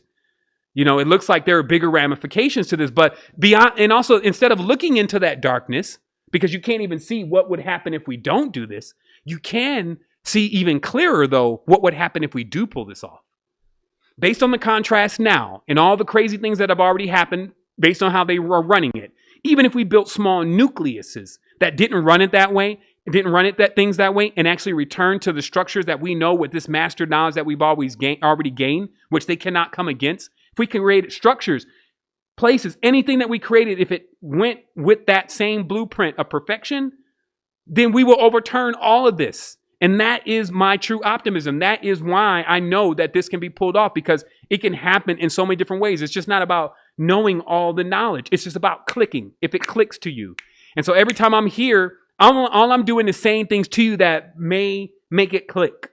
It's like I'm that old master that you told, hey, keep my stuff, and when I come back, give it to me. And then now you're here, and I'm showing you the stuff. And I'm like, do you remember any of this? Do you know who you really are? So let's keep going with this. So what I'm saying is that Sun Tzu, the art of deception, appearing to be weak. So this is why you're not suspecting that this has something even to do with Russia, because you're seeing Russia out there cold in the dark, right? When meanwhile, everything is red. And they're the first ones to call it red. China red, the red bloc, the red square, all of that is all coming from that same faction, okay? The red, right? Which you would call communism. Now, also, I want to say for the record, if you want to know about this kind of stuff, and this stuff, you need the hard code knowledge because you got somebody else to go and talk to. I'll tell you that this is exactly how much we can say that, let's say the conscious community has actually been up on the game rather than just dreaming all the damn time. Because notice how this is the John Birch Society, which has been up for about 80 years. Okay? About 80 years at least. These are what you would say are true patriots, Americans, the older gentlemen, 60, 70 years old even now, that have always understood the infiltration that was actually happening within the United States. So this has nothing to do with your metaphysics, okay? And that's why sometimes we got to have a broad palette. You need to understand metaphysics, but you need to understand the ways of the world. You need to understand as much as possible because it's all one system. And once you get the whole story, it just all starts folding into itself. But a big part of that is just remembering people already have done so much research on what has gone on between Russia and the United States in the fake Cold War. And even when you see the Nazis coming in on Project Paperclip and all that kind of stuff, that's all the same group now bringing their psychological structures into the United States and into the United Kingdom and into all the Uniteds and the unions to begin the process of brainwashing the people in order to create an entire empire inside of their minds. And then I would pick up from where I left off on before I was interrupted by thoughts of, see, because when you think you're tired, then I get tired. All right, that's what I get for hanging around you. So if you're confused, now I'm confused. And that's all I meant to say about what I just said for the last 10 minutes. So where I left off at is that just understanding that, so Russia, using these laws of Sun Tzu, appears weak, uses the perestroika deception, creates, where I left off at was how they had already started realizing that they needed people to actually elect all of the people that they wanted to put over them. That it wasn't going to be enough to keep forcing them to do things. It was going to keep collapsing the empire, collapse after collapse. So things you're seeing with Trump right now, Stalin. Things you're seeing with the governments, Bush, Lenin. So they already went through all of that. This is why when you didn't go to school, it benefited you, but in certain ways, but in other ways it didn't. Because this is the stuff that you wouldn't have any recollection of. It wouldn't be important to you. You would think it wasn't important. But this is important because this is the exact society that we're in now. And you can even see the after. When you're looking at Russia, you're seeing the after of the United States if this keeps going in this direction very shortly. We're talking 2022 time, 2023, 2024. In that time, everybody burned out. Nobody having any bread anymore. Everybody got, the same income. Everybody's categorized into a specific category. Judgment Day happens where your internet data is fed out to major corporations and all the places that handle the borders. All the borders become all the corporations become the rulers of the world. And then like the guy that wrote the Hidden Colors documentary, he just had a recent situation where he went to the UK and they stopped him at the airport and told him they ain't going to allow him in the UK. This is a real thing. And then he said, well, why can't I? He said, well, we just got a letter here that says that you are harmful to the mindsets, basically, of the people in the UK. So this is not like something that says the Department of Homeland Security says that you've committed an act of terror. It doesn't say any of that. It just says you can't come in. And they promptly turned him around and sent him home. So do you not see, just like you see on all this stuff that's happening now with all the data that you've already written, all the things that you've already listened to, you've already been classified as a person that is non-becoming in their new system. So you have no choice but to create your own system. You have no choice but to understand what is actually being said. Choices and all that are over now. And that's why I said the sins of the fathers and the mothers weigh upon the children. So a lot of the stuff that's been happening in the past with the fighting in the bloodlines, because that's another thing to realize is that you had a supplanter, meaning you had people that said, well, we call it the third son. Okay. Here's another riddle. It's called the third son. And what this is a reference to is that now once the draconian laws start to become about property, once they start becoming about how much you own and how much you control, any kind of inheritance generally goes to the first son in the patriarchy. Okay? And also the second son is reserved just in case something happens to the first son. But the third son is sent to the priory. Okay? And what the priory is a place, and this is, of course, in the intelligentsia. This is in the constructions of the orthodoxy. The priory is a place where the priestcraft teaches you the ways of deception in order to find your way in the world to enrich the crown. Okay? So this is why you have so many secret society members, because the colonizers, if you may, and I'm just talking about that era, the colonizers had so many children, but they had no rights, really. They had no inheritances because they weren't the first son or even the second son. They were third, fourth, fifth, sixth, seventh. If you ever want to ask yourself why there's so many secret society members, especially in the secret societies that we're dealing with today, it's because they were the children of many of this aristocracies and all that, but they didn't have an actual inheritance. So they had to go and do things for the crown, deceive, take over territories, start corporations, all these different things in order to get some footing. So do you understand what that's like? You're born into a family. You're like the fourth son. You have no inheritance. Everybody's big boyed up. Nobody's thinking about you. Your mother was just another vassal from an area that they took over. How are you going to get to the top? And you got coursing through your veins the debt of the last action of your father. Okay, so this is not the household where everybody wants to do well and do great things for people. This is not that household. As we talked about before, the kind people, nice people seem to insist it's only a specific group. I'm kind, but everybody is not like that. So get off of it already. And then what happens if you're not aware of that as a kind person? You get taken advantage of. So those that are not kind are mostly made up of opportunists. People who already come from families that literally, like mafia, if they say, well, I want to take over the computer industry downtown, your brother Jimmy's doing that already. You need to go over there and go over to the U.S. where there's almost nothing going on. Find your way there. And then when you get something, let us know. That's what you're dealing with. Okay, so that will answer, because sometimes people, they always like, well, how is there so many people that don't care about anybody? You know, because you're in pacifism. That's what the New Age movement was about. The reason why they were so interested, and we're talking about Russia again, so interested in this whole thing, like Ouspensky and Gurdjieff, and understanding a lot about the consciousness, and because they saw it as a way to directly manipulate people, to get them into such a passive aspect of being. Well, if you don't focus on that, then it's not happening. I'll be damned if it's not happening. It is happening. You're just choosing not to do anything about it. And to be honest, if you can't, it is better that you just don't know about it at all. But I can. And many people on this line actually can. You're able-bodied enough, and you have the right kind of energy and the right kind of spirit and wellness of being to actually extend into something that would be an alternative for those who are only choosing to go into these lower dense vibratory, low dense vibratory experiences, because there's actually no other options. A simple movie could be a low dense vibratory experience for many people. So speaking of that, if you watch the movie Godzilla, they're telling it to you all right there. They're just out in the open with it. If you can imagine, Godzilla is the supplanter, the draconian king in their world, the patriarchal king.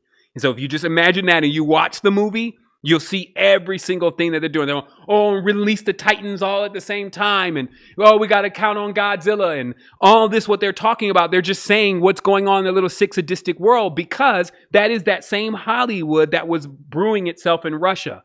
You know, Russia, like you see in Cirque du Soleil, they've been big on the performances. Do you know how crazy it is? Like the ballerinas in the ballet, the show, the act. You forgot.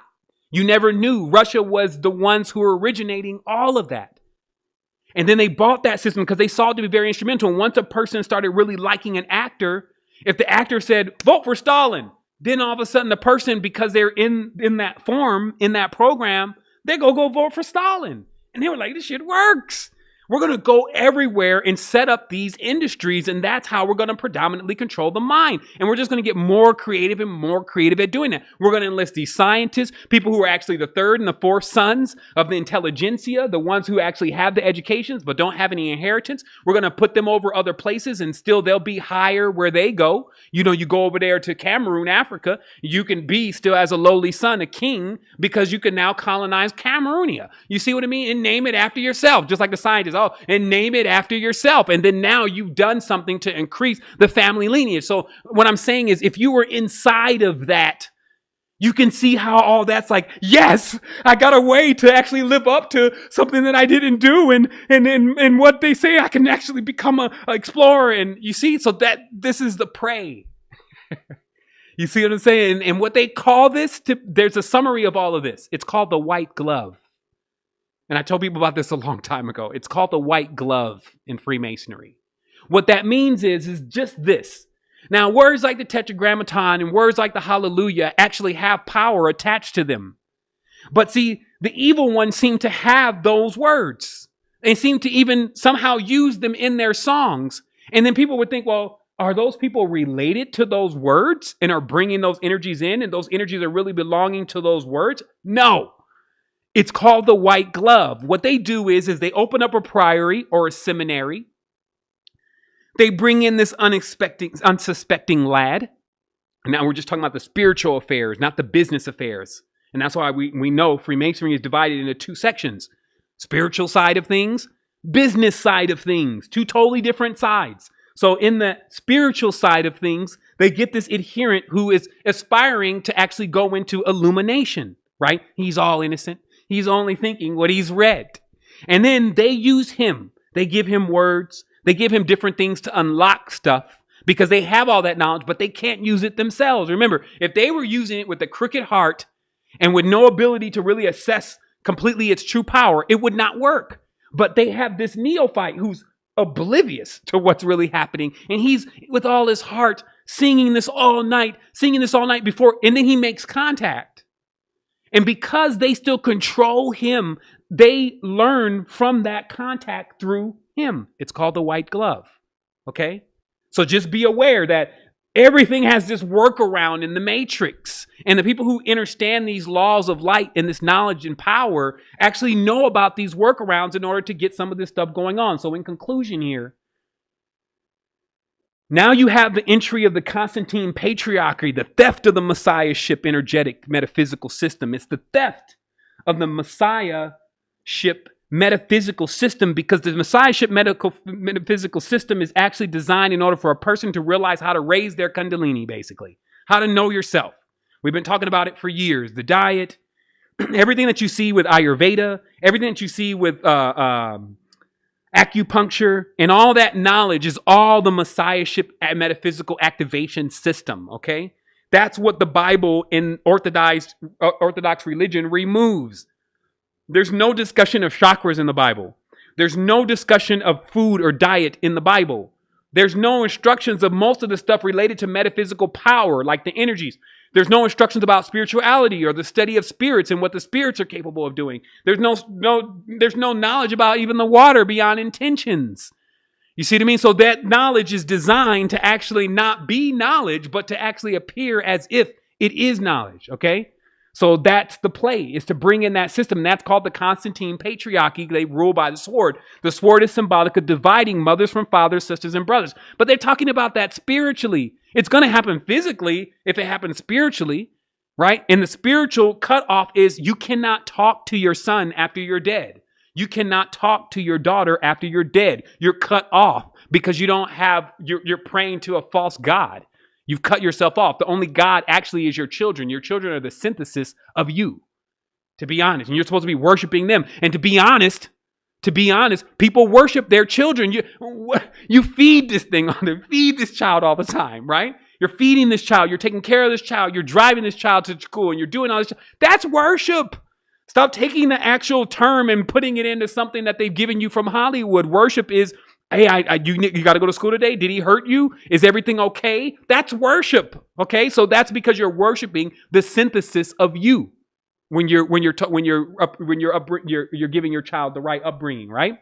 So continuing with this, now we have also this other thing that should be brought up to let you know that I'm telling the truth.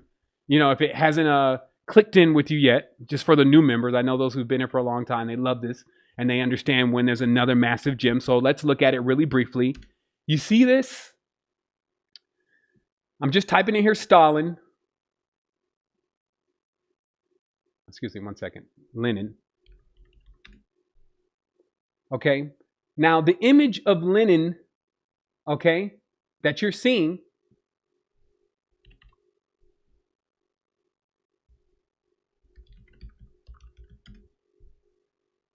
I'm going to show you how, and I reveal part of this on the whole deception between Lucifer and Venus, okay? But let me show you. You get it?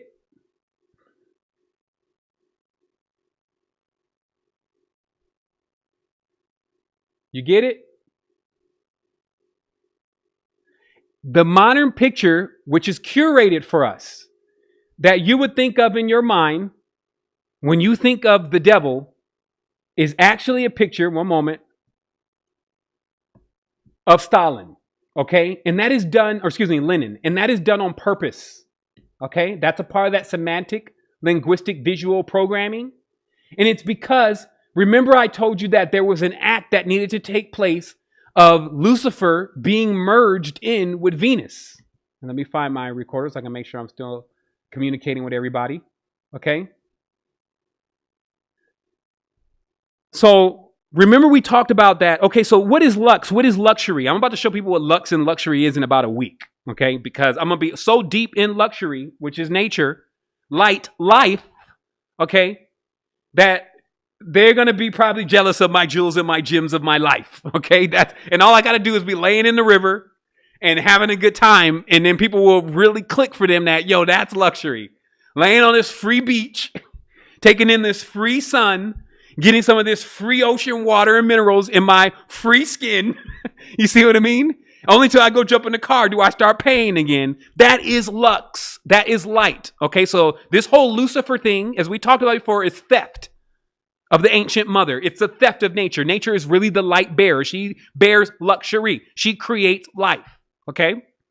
And they wanted to merge this concept because remember, the Sudanese women that are responsible for bringing in this Syrian alien, which is what a lot of people love to talk about, they're the ones upholding this lineage of this power of the inheritance coming from the higher world into the lower world, which is called Venus's flight. As a princess, she must go to the ancient kingdom, which is the height, the nobility. She must become inseminated by the king through his weaknesses, which is known as preying on his passions or black magic. She is then impregnated. She can leave with the child because she has the womb, so she leaves the high kingdom. And then now she has this child with her, and this child is half high nobility and half lower nobility. And those are the two snakes. Upper Egypt, lower Egypt. Sunni, Shia. It's the upper body and the lower body and what it takes to govern them from the center. Because the entity, the greater star to rule the day, the upper half of the body, the lesser star to rule the night, not as if one is more powerful than the other, but just in the fusion. And so now you have that going on, right? So that's the power that we're talking about, this twofold. So they were responsible for holding that up until enters these people who take over the matriarch, name themselves czars after the original Zarin. And what I believe personally is they did have a child that they did through cunning and probably through rapier, because a lot of them are known to be rapers or rapiers, actually take the Holy Mother and then have a child with her and then claim that child as being the new nobility and that child being a male. Because before then, here's another big slam on the pavement of Thor's hammer on them. Just like Thor's daughter all the Thor's daughters running the strongest men in the world competitions. All of the women that were all the messiahs were women. And if not androgynes, before there became this idea of a masculine or a male messiah. Okay? Because a messiah means that you actually have blended the two entwining forces and brought them into the center of yourself to unlock the crystal cavern inside of your head, and young Ram breaks free from his restraints of judgment of good and evil and goes into the higher stages of consciousness. We know that. We've experienced that. It's amazing. So when we bring it back into this context of what's happening, we find that there's a cutoff. This is what the supplanter did. They cut everybody off from the holy bloodline of themselves, right? Like even when you think about bloodline, you start thinking about circulations and that other parts of your brain need this blood to even survive. And when you cut them off by making them believe that there's a whole nother ruler external that looks like, I don't know, your standard GQ model these days, it doesn't work out for you. And you have enough power to do that. Some people say, well, if it wouldn't just happen because of that. Oh, yes, it will. If you believe so much, because everything is about faith. If you believe so much, oh, the law of attraction, if you believe so much, then so may it be.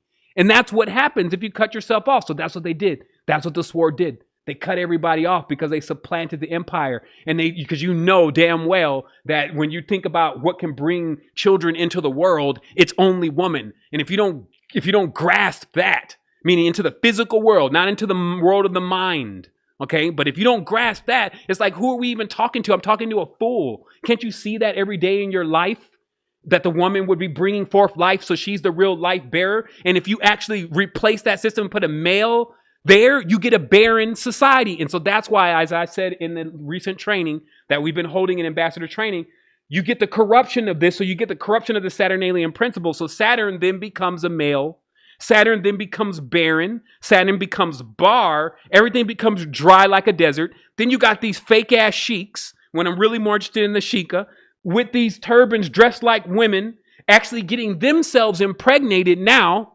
That's why all these societies have that homosexual thing going on, getting themselves impregnated by the disagreeable entities who actually come into the male and the female from the rear. Meaning that in the book, it even explains that the interlopers, the ones that are disagreeable, function through the anal system. Okay? And so it takes for the person then to be broke. That's what it happens, is to break the person, because now you brought in the wrong entity. The ritual is unclean. The being that you brought in now is gonna break you. Okay, and this is what's happened in their societies. And now they're broken. They initiate others, break them. And then now there's rampant in there with the entities continuously populating, which it warns about in this book, that if these disagreeables start to propagate, because just like snakes, they keep producing, then the whole world will come off balance. Because you just have this entire organizational structure of people who are only looking to take, and not give. Okay? So this is what we're dealing with. And then, so now when we say, since Judea, my statement is, since Judea, an emulation, a simulation. See, Judea is like America. Okay? When I say Judea, or a Jew, I am not talking about anybody yet. Because just like when I say America right now, who am I talking about? Am I talking about quote unquote African Americans? Am I talking about Caucasians? Am I talking about who? Native Americans? Who am I talking about? I've said nothing. So even to say Jew, you said nothing yet. You only referenced Judea. And in Judea, if you understand what was going on during this time where the Khazarians came in, there was already a royal lineage functioning under the messiahship inside of Judea. And that's why all of that became the nest of where these spiritual conflicts started coming from. And then the lion, and this is how you know there's lies all over the place. They use the symbol of the lion, right? The lion is the symbol. Even in Sirius, the lion is also a symbol. Orion, the lion, is a symbol, okay?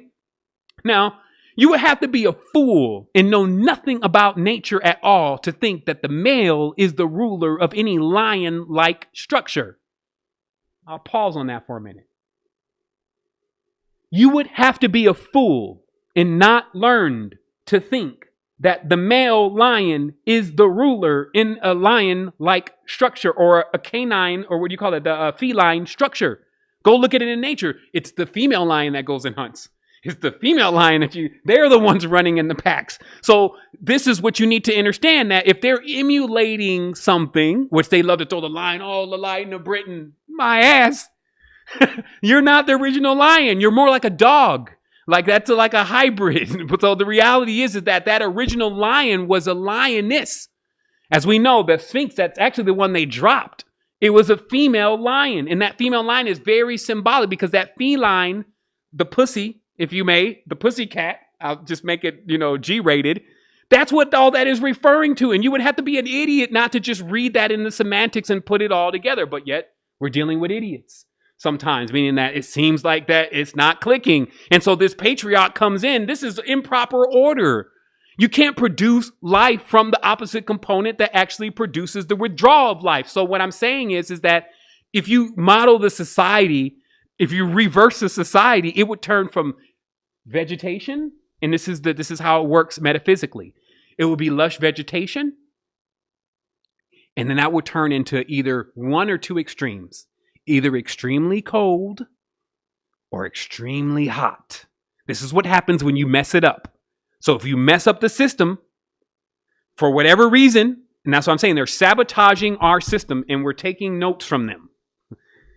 Once they invert everything, put the male where the female should be, now all of a sudden it's going to get either too hot or too cold. So you know the places that are too hot. Now what happened to Russia? Because every land that has done this, especially when they do it against their mother, which is nature, and the people that are native to those areas, the indigenous, if you may, which just means broke. So that's just the wrong term. So anytime this happens, you get an extreme. So sure enough, you go to Arab Emirates, they'll buy a tree, but there's none there. It's all desert, right? You go to Russia, nothing there, because they are the Tsars. They are the sheiks of today. But they are the old Saturnalian, the usurpers, if you may, the thieves, the supplanters of the Saturnalian Empire. And then they got everybody confused. Now, if you say Satan, you're supposed to be referring to them as the devil. And then when you're referring to them as the devil, you're referring to Stalin. Then when you refer to Lenin as the devil, then you have to admit that Lenin, it must be Lucifer, right? Which is what they write in their books. But now you're saying that Lenin is Venus, which is the mother. And just like that. And it's all subconscious. It's all communism, the comms, the communication, the intelligentsia, the private eyes, CIA, all operating this shit, all in the background, on the conscious networks, all in these conscious, the Netflix, and all in the movie theaters, all in most of the large spiritual institutions, right? It's sick. Even having to do work every single day to build what I build, to know that people are in such a great deception. Even the stomach talking to some of the people sometimes and seeing them mention the outfits that I know to be under the deception and not be able to say anything because nothing is built to actually get them from there to the next stage. Because that's also what you got to know. It's just a simple psychological assessment. If you tell people in the beginning what is the problem and you don't provide them with a solution, you only plunge them into greater despair. So when we're talking about a total solution for all this, we're the total solution. That's why I said the Mindful app and what's being created, it's only the beginning. It's just the process of us coming together and unifying ourselves, but unifying ourselves in a way where we know who we are. That's why we bring in this numerology, the enealogy, all that's going to let you know exactly who you are so you can know who you're going to become. It's first to identify the personality, to get all the facts of the personality so you can drop the personality and get into being. Instead of all this, that's why social media and socialism, what they're doing is they make you curate everything. Everything you post, every picture you send. This is not the booger in your nose. This is not you up in the morning with the eye, with the sleep in the eye. This is you sitting in an Insta filter with your skin all clear and you know your chin thinned out, right? And then some fairies rolling around your head and shit that doesn't even happen in real life. And this is the image that you're sending to another person. And then they look at it and they send it to you. And I don't want to, again, harp on just the action. I'm not saying because you do that, you're the worst person. I'm just saying that this is the point-to-point system. And it's running amok. And now it's become a real issue because the controlling of whether we even eat tomorrow sometimes feels like it's in the hands of someone who doesn't need that level of power to shift the world and to take, like, remember, this is already happening. People are sitting in Western empires, even on YouTube right now. It hasn't come to your door yet. And I trust that what we're creating won't allow it to. But the truth is that many people have already been ransacked and destroyed that were chaste and pious. So if it was just about that, then it wouldn't have happened to them either. Meaning that if you go into some of these countries, like even when I say the Jehovah's Witness, right? Like you look at a Jehovah's Witness, man, they doing nothing wrong, man. They still wearing the long skirts, got the pure face. And, it just looks like they're being preserved because they're not actually getting into the demonic. But yet and still, the overarch has them as this personal feeding crop. You see what I'm saying? Even in the Mamupinun and those that are actually chaste and pious in the Arab cultures, the women that are virgins, right? The ones that just giggle and laugh all the time.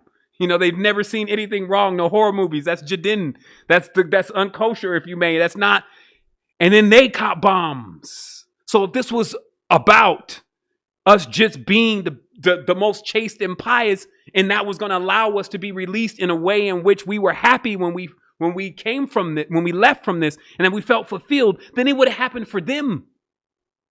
You see what I mean? So that's why I say don't go into the gentle good night. Rage against the dying of the light. Like make sure that on your watch that it's written about you that, yeah, we pulled it over on everybody, but not on this one and not on this one. They totally got out.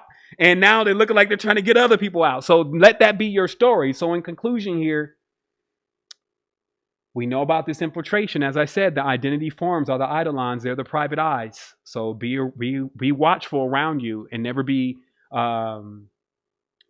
put yourself into a state where you can't claim the space and control the space. Okay? Don't put yourself into any vulnerable positions with people that you're not capable of checking back on too tough, especially if you're talking about opening your third eye and trusting them with your spiritual wherewithal, because there's an intruder. Just like what the societies experienced, because all the societies were pretty much people who weren't practicing Catholicism and were studying metaphysics. And when those societies got really big, they were infiltrated by the same people that wanted to push across Catholicism. And that has happened now. So if you're around and dealing with that kind of stuff, be on guard. The next thing is that you got now 200 years at least of Russian socialist programming. If you wanted to understand more about how that works and not just take my advice, go to the John Birch Society and just look at a couple videos again and refresh your memory, coming from a 70-year-old white male who has nothing to gain by deceiving you about this knowledge because he's sitting in an entire peer group of others investigating the same thing. Then you'll learn it straight. That this whole thing about Russiagate and Russia being involved in the elections and all that is another play to finally reveal to this side of the world that Russia has been controlling all this time, the media, the news, the social media, and all these people that are in control have already sold out a long time ago to what I feel like is one of the only mother lands that continuously pushed industry. That's why it's a hammer and a sickle, continuously pushed industry when other countries were just simply embedded in their acts of digging in deeper in with nature and what was going on around them, because of the fact, which is revealed, that if there is no organized religion, I mean, if there is no Christianity, if you may, or Catholicism, people adapt what you could call a culture, some would say a religion, that is based on their environment. So if you grew up by the ocean, all of the entities that you would be looking to would somehow be connected to the ocean and water. And this is stuff that you would be passed down to you from your grandparents. If it was the desert, if it was the jungle, all the entities or the energies that would be dealt with in the tribe, which were ancestors, the frog and all those different things, would become the quote unquote totems or gods of that particular tradition. But this also equates to why, when you take someone that is, let's say, in the ocean tradition and then place them in the mountains, you may have some conflicts of interest because you're bringing in two different elements. And these two elements don't generally fuse well together, because even generally through the DNA and all that other thing, the environment has got them kind of different. And so this is where you can see where there's still an ultimate purpose in blending those people, because the children of those now inherit the synthesis of both of those genuses. But just understand it as it really is. That's where conflicts come from. People from the water coming in with people of the fire or the desert, and them having the disagreements within how they believe and what they believe in. Okay? So just understand, we're not devoid of conflict. And this is another big lie. Like human beings, watch children. They got the malefic side. The malefic is for us to realize a lot of things. That's a whole nother lesson of why the malefic force exists. Continuing here, as you can see, it's a maxi. Well, it's finished at this point, but I talked about the Black's Law. Stop referring to yourself as a color, black or white. That's what I'm saying. They want to make it just black and white so they could put you both into the same box. So black folks, white folks, if you're still calling yourselves that, believe you are that. Don't think that you've inherited anything. Black by the word actually means pale or white. White by the word actually means black by the concept. So this means both are in the trap. Both are now forfeiting the 13th Amendment, which makes them criminals. And now that you're a criminal, then your children can be worked. Everybody could be worked around you. You could be taken advantage of. Just like the non-consent actually disappeared off the internet, like things like that would protect you, that are part of your treaty and your law of the cosmos, you no longer have because you're referring to yourself as a code. And so that's the ID, that's the numbers. It's just a quick absolution, right? Absolute. Be sure that this is not you. This may be a character that plugs in, that you operate, remotely as far as that ID or that name or that character or that form. But know that how not to allow that to become the spy, the usurper, the disruptor, and the challenger to who you truly are. Finalizing, we got, again, remembering numbers were never used to count.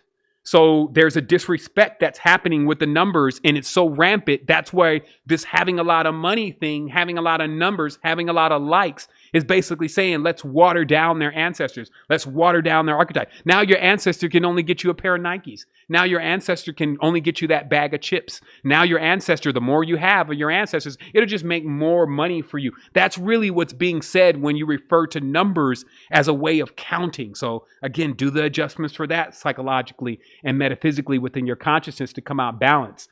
And always remember, there's nothing to actually fear here. And I will tell, like, a lot of the people that are still out there, swimming in their own lanes, still not upholding this sacred honor of this sacred tradition, you better get ready to merge, because here in a moment, not too many people will be surviving in this. Like I said, there will be only corporations.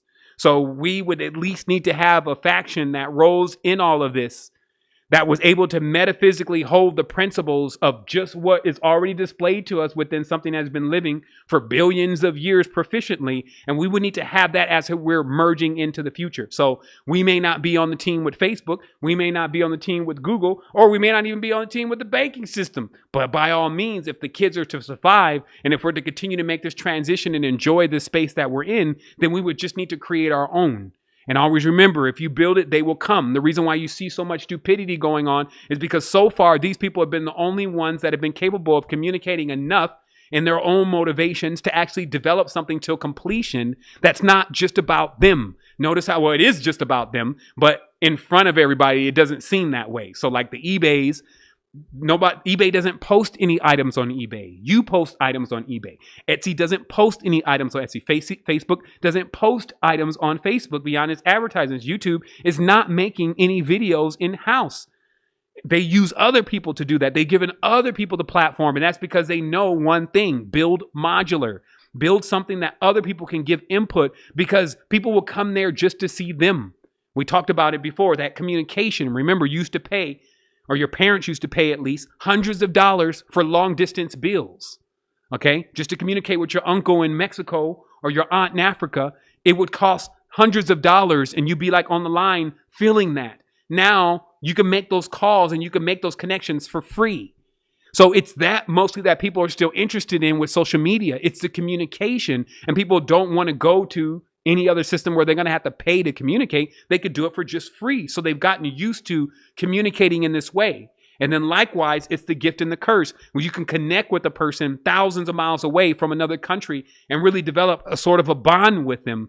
But you can also totally lose awareness of those even in your own house and those are closest to you, because you're voyeuring out too far.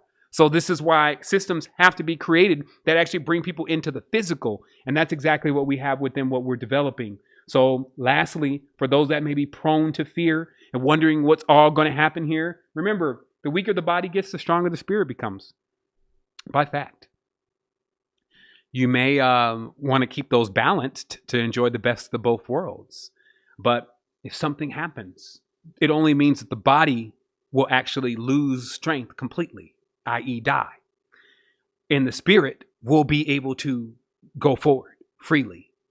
So this means the worst case scenario for us is not even a worst case scenario. Stop running around like a chicken. Remember all of those people that put all of those groceries and stuff in the room? You ever had a friend that, like, I remember 20 years ago, I was young, some folks that was just totally bugged out about what was going to happen in the near future. And then they created these rooms with all of this rice and all these non-perishable foods. At least they weren't going to perish in the next 10 years. But that was 20 years ago. What happened to all that food? What were they preparing for? Did it ever really happen? No. Why? Bad timing, lack of awareness, lack of knowledge, not seeing the whole thing before speaking about it, believing in it. Okay? I don't play like that. I got to go study everything. I got to know about everything. If I'm going to have this responsibility of coming in front of you and then saying this is what I feel is really happening, do you agree? Then that means that I need to actually have the integrity to go and research and to know about what subjects I'm speaking on. I expected someone in the conscious community, again, to highlight the Russian involvement, private eye, central intelligence involvement in this community that many of us are not aware of, including myself, until I had to connect all the dots. And then understand, again, why do they want it so bad? Why do they want New Age movement? The same reason why they wanted the ancient tradition. It puts a person in a stage where they're open and they feel connected and they actually are open with their heart empathically. And when you can get them into that stage and you can manipulate them at that stage, then you can do anything to them. So now many of these outlets are being used to continuously, and this manipulation is very simple. It doesn't amount to much complex things unless, it's in those societies where they do the deep levels, initiations, and the layering of abuse that goes on there. But simply put, it's just to disarm the person. Namaste. It's all fine. Meanwhile, every time I went into the communities, especially those that have been run for a while, with the people who thought that it was going to be fine, man, they're just in shambles, especially the people who created the community. They're like, I don't know what's happening. I don't know what to do about this. It's like we don't have enough power. I can't even pay for this land. I'm sad. My daughter, she left. So it's just all this drama. And it's like, okay, look, we need to just slow down for a minute, analyze this whole thing, fools rush in, and assess what is it we're even working to do here. And that's why when I distill this into sovereignty, first, spiritually, we achieved that 10 years ago. If you haven't done that yet, you're still a little slow. You need to get on the ball. So we did it 10 years ago, separating ourselves from all external deities. It's all good. If I go to hell because I didn't call on some external God that didn't make sense, that was looking like a man, never showed up, never asked back, wasn't even really my creed, oh well, I guess they hope they got a jacuzzi down there. So it just means I'm refusing to accept stupidity for anybody. So if you see billions of people doing it, it's not an excuse for you to do it. But actually, by that right, it may mean that you actually be the one that gets away. So it's that sovereignty spiritually. Then after a period of time, that will start manifesting on all subsequent realms. So now in the physicality, I'm on my way into sovereignty. There's many with me in this last 3-month stretch that we're going to push in this year, activating the platform, getting everybody in, activating them to their true potential of who they are and their personality, them dropping their personality, coming into being, becoming soul coaches, actually teaching the world through their own unique capacity, and then that being the way they sustain themselves, mobile wealth, until this whole thing shuts down. And then by then, we should already be on our own lands. We should already have our template set. We should already be developing our own powers. We should already really be using the metaphysical tools and techniques that we've been given, the flotation tanks, the diamonds, the tetrahedrons, all this stuff that we now know the formulas of accomplishing. Now we just need the space to actually be doing that. And then the intelligence to keep something going that keeps the current moving and keeps the fluids and everything circulating properly within what's going on. So everybody has the potential to oscillate through all roles. That's what nature is doing. That's what the cosmos is doing. And so that's what we're going to do. So wholeness and balance vibrations, everyone. I was going to take a moment to answer some questions, but I feel like since it's been 2 hours, there's been a lot delivered. Yeah, I guess we'll keep it at that. And just take a look at this, because to be honest, like sometimes this stuff, man, I'll be like, the only thing that can make all this right as far as balance, I'll say that, only thing that can make this all balance is we start coming together in this and start having fun. In a week, I'm about to launch the regeneration cycles.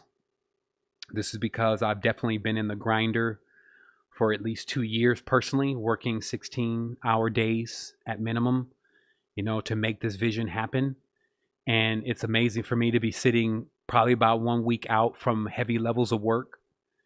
And I have some restoration to do. Like I kind of let myself go in certain ways, even physically, just because you know how it is. You're doing a lot of stuff and you're like, man, am I going to the gym today? It's like, man, I can't go. It's the same thing. But if we're there together, same thing with the meditation, meditation every single morning. At least been able to get that in. Every moment's like a meditation for me, but just having that organized meditation coming in every day, knowing everybody's going to be there. The new platform is designed like that. We all go live a certain time in the morning. Even if you didn't catch it, you can come in and do it on your time zone. Switches every day, brings in the energy of the day, lets you know this knowledge so you don't have to go and over obsess on what all the correspondences are. All that stuff is just right there for you, just given to you on a platter. Nobody's trying to make this hard for you. Making the system sustainable, removing things that can become flaws, character flaws, and people can often destroy things. So removing stuff that would be prone to character flaws. Designing something that long after you're gone will still continuously uphold the integrity in which you designed it with, meaning that I'm going to leave at some point. But this will remain. And the way that it'll be designed is that whatever is made from it, whatever future form of currency is being used, and as it keeps churning it out, it'll be a complete balanced load of what determines where all those funds go and who they assist. And that's something that you learn in these new financial systems, that you can make this stuff trustless, where you don't have to leave a will and hope everybody in the will does what you tell them to do. There's a way to link everybody together in councils, especially when it comes to the financial and the current aspects of things, so that children keep getting food. Think about this. Think about your life and becoming and doing something like this, ultimately designing something that long after you're gone is still assisting and to maintain the balance towards the side of the kind, the people who are still willing to actually give their time, to give their energy, their essence and their heart to a greater vision. Like, I'm immortal, you're immortal, this is infinity, so I'm not running out of anything. If I don't get this right now, I'm going to be back in front of this in some way, shape, or form. So for me, it's like, I'd rather take 20 years and complete this journey than to take 40 years off and try to start it at another point. It's a serious thing. I'd rather do this now. They say you take 20 years to retire. Well, I got 10 years now. So if I got to go 10 more years at this same level, and not the same, won't be at the same level of work. Let me watch what I speak into existence, but at the same level of compassion. Like, work has been strenuous. 10 years of that consistent withdrawing, that's not what I'm signing up for. But this next 10 years of regeneration, one of the things that we're going to be getting into, especially in ambassador training in 1 week, is the microbiome. It's a big key to this whole thing. I'll give some advice now, just not to put a paywall in front of you, about looking at, there was a TED Talk, and it was about a software called Day 2. And then people have asked me about this, so I just wanted to chime in about this. I have some final notes here. It's called Day 2. It's at day2.com. I think it's only available in Israel, but the concept in itself is already written out and the TED Talk is up. And what it's about is that there is no diet for everyone. Newsflash. And everybody knows, since we all got to eat, the most difficult thing right now is to figure out what you're supposed to be eating. Are you supposed to be eating meat or not? What kind of foods can you eat? What's available in your area? How is that affecting your body? I'm tired. My immune system's drained. Like, all the different things. You're talking about a body. So this is a method and knowledge about how to really determine that by your glucose levels, which actually then leads to you being able to determine what foods you're really supposed to be eating based on your flora and fauna or your microbiome. And this software that they are introducing actually is able to test your microbiome and then synchronize that with your DNA to know what your diet should be. Okay, so for all those who don't want to get involved in that, the short end of this is just the study in which we're going to be conducting, and which you can do yourself, about the microbiome inside your stomach and how that affects your dreams more than anything. Actually, the bacteria in your body, the thousands of bacteria and different little animals and entities that are all part of your cosmos, affect how you dream. They affect how much energy you have. They affect whether you're angry or you feel calm. They affect how smart you are in every single moment. All of that is controlled right through your own womb, your stomach. So in this regeneration process, we're going to be looking into that and putting things into practice, getting that in the regimen to actually balance out our microbiome. We're going to be looking into that daily, not the exercise that you got to pick up the weights and all that all the time, even though that's cool. But the reality is that you need something that you're doing and active that just becomes fun for you. And so I feel like when we encourage each other to do that by example, it gets others into doing it. We have this thing that we call proof of life. And that's just basically everyone checking in and sending a video if they can of what they've done that day. That was bringing their heart rate up and getting their blood coursing. So these are the things that really change who we are to being greater beings. And also these are the platforms and the connections that allow us to come together. And we're going to keep sharing this more. Like right now, the new platform, it has no limitations. So we can take you if you don't have anything. We can take you if you have everything. Either way, we got something for you and something that you can grow through. And that's what's been designed. And again, it's great to be 1 week from the completion. And I'm assuming personally, don't hold me to it, but that we should definitely be launching in the second week of September. We may pick an auspicious day and time. I don't want to do it on September 11th, or maybe we will to reverse the energy. I don't know. But basically, we're going to be launching somewhere in that time as far as us being complete and getting beta going on. So yeah, it's a big, for me, like, and it's just because it's taken this long, like 4 years solid on this build, seeing everything, experiencing you as you are, watching these comments, getting emails, linking with people, stopping quarrels, all the different things that I've experienced and learned through the conscious movement.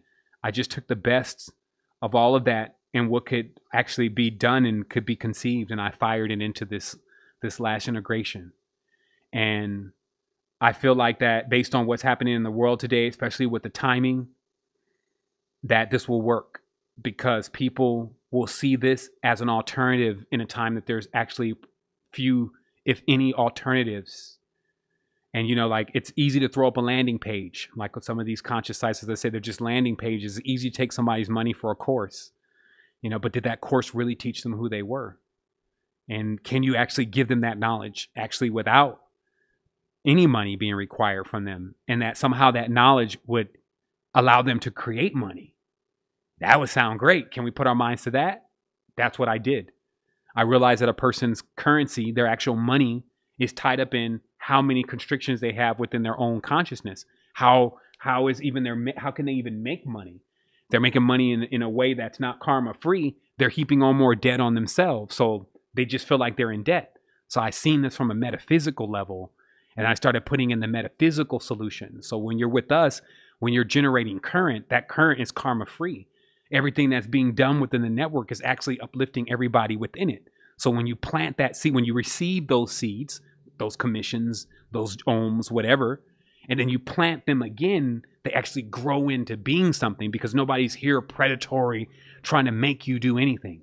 And so we're actually making it super simple for all of us that want to get into this next stage to actually be able to do that. So that's what's up. That's what it is. Let me see what I got over here. Let me just check on a couple things before. Let me see my final notes. Yeah. Let me see over here. Wow, man, to be inside of this body is pretty wild for me. Like, I was like, man, you really turned up this life. It's like you got the most of this one. It's like they definitely are not going to say when I'm done with this one that I spared any, not getting deeply into it. So, okay, cool. So it looks like everything is on point. And it was great to transmit today to you, tribe. Also, again, we'll be in next. If you're not in ambassador training and you can afford to join, definitely get in there. There's lots of stuff going on. There's the proper handshake, as I said, with yourself and the deity within. And we're going to keep generating. We trust to have the new platform up soon so we can invite more people in and we can get these daily streams of meditations happening. And also to highlight some of my very powerful brothers and sisters that have been in the platform, already developing their unique assets, such as our brother Mark, our sister Diaz, lots of sisters and brothers, our brother Tim, Halo, all of us that are on this side, Eddie, there's just so many of us. I can go on and on, Manveer, Tanveer, Matha, Neva, I can just go on and on and on and on and on. And that's what we've done. We've built this family and we're coming closer and closer and closer together. Corinda and Caitlin and all the supporters also. Like, we have something special coming for the supporters that have put their time and the energy into either investigating Mindful app and actually contributing towards it. We got something super special coming, and all of that is rolling for me after this week. Let's bring this thing online. I know a lot of us feel like, we're ready for that next boost, as they talk about the catalyst, to getting you into the next stage of being. Some of us have already been through one of those series. Something serious happened in our lives, like a series and series. Something serious happened in our lives, and it snapped us into a stage of awareness. We even went through the Vipassana, or, we said the mantras, or whatever it was that actually caused this huge awakening with us. And then, you crest. And then now you're looking for that next, big thing that your being is supposed to be involved in, that actually equates to the next stage of energy you to become, and to motivate you in a certain sense to come back in this again. But this is about you now realizing the possibilities of working with the sail, meaning actually working with moving your current on this galactic cosmic ocean with the power of the winds and forces in your sails, rather than actually having this motor engaged that you got to keep feeding gas all the time. And so what I'm referring to is just like what I showed everybody today, these cosmic clocks, and this aspect of understanding the dream, if we want to call it that, in order not to offend any flat earthers. But this dream bubble that everybody is in, and these chakras moving across the sky, wherever they came from, and their effects, and what can actually be done during this times, and what resonates with this energy. This is what they would call magic, and, people I guess saying over obsessing, like sometimes over obsessing about this and not having the right knowledge, not knowing how numbers connect in with all this, and then how your energy is connecting with all of this. We're putting an end to that. So, Wholeness and Balance Vibrations Tribe, thank you so much. I'll be talking to everybody soon. There it is.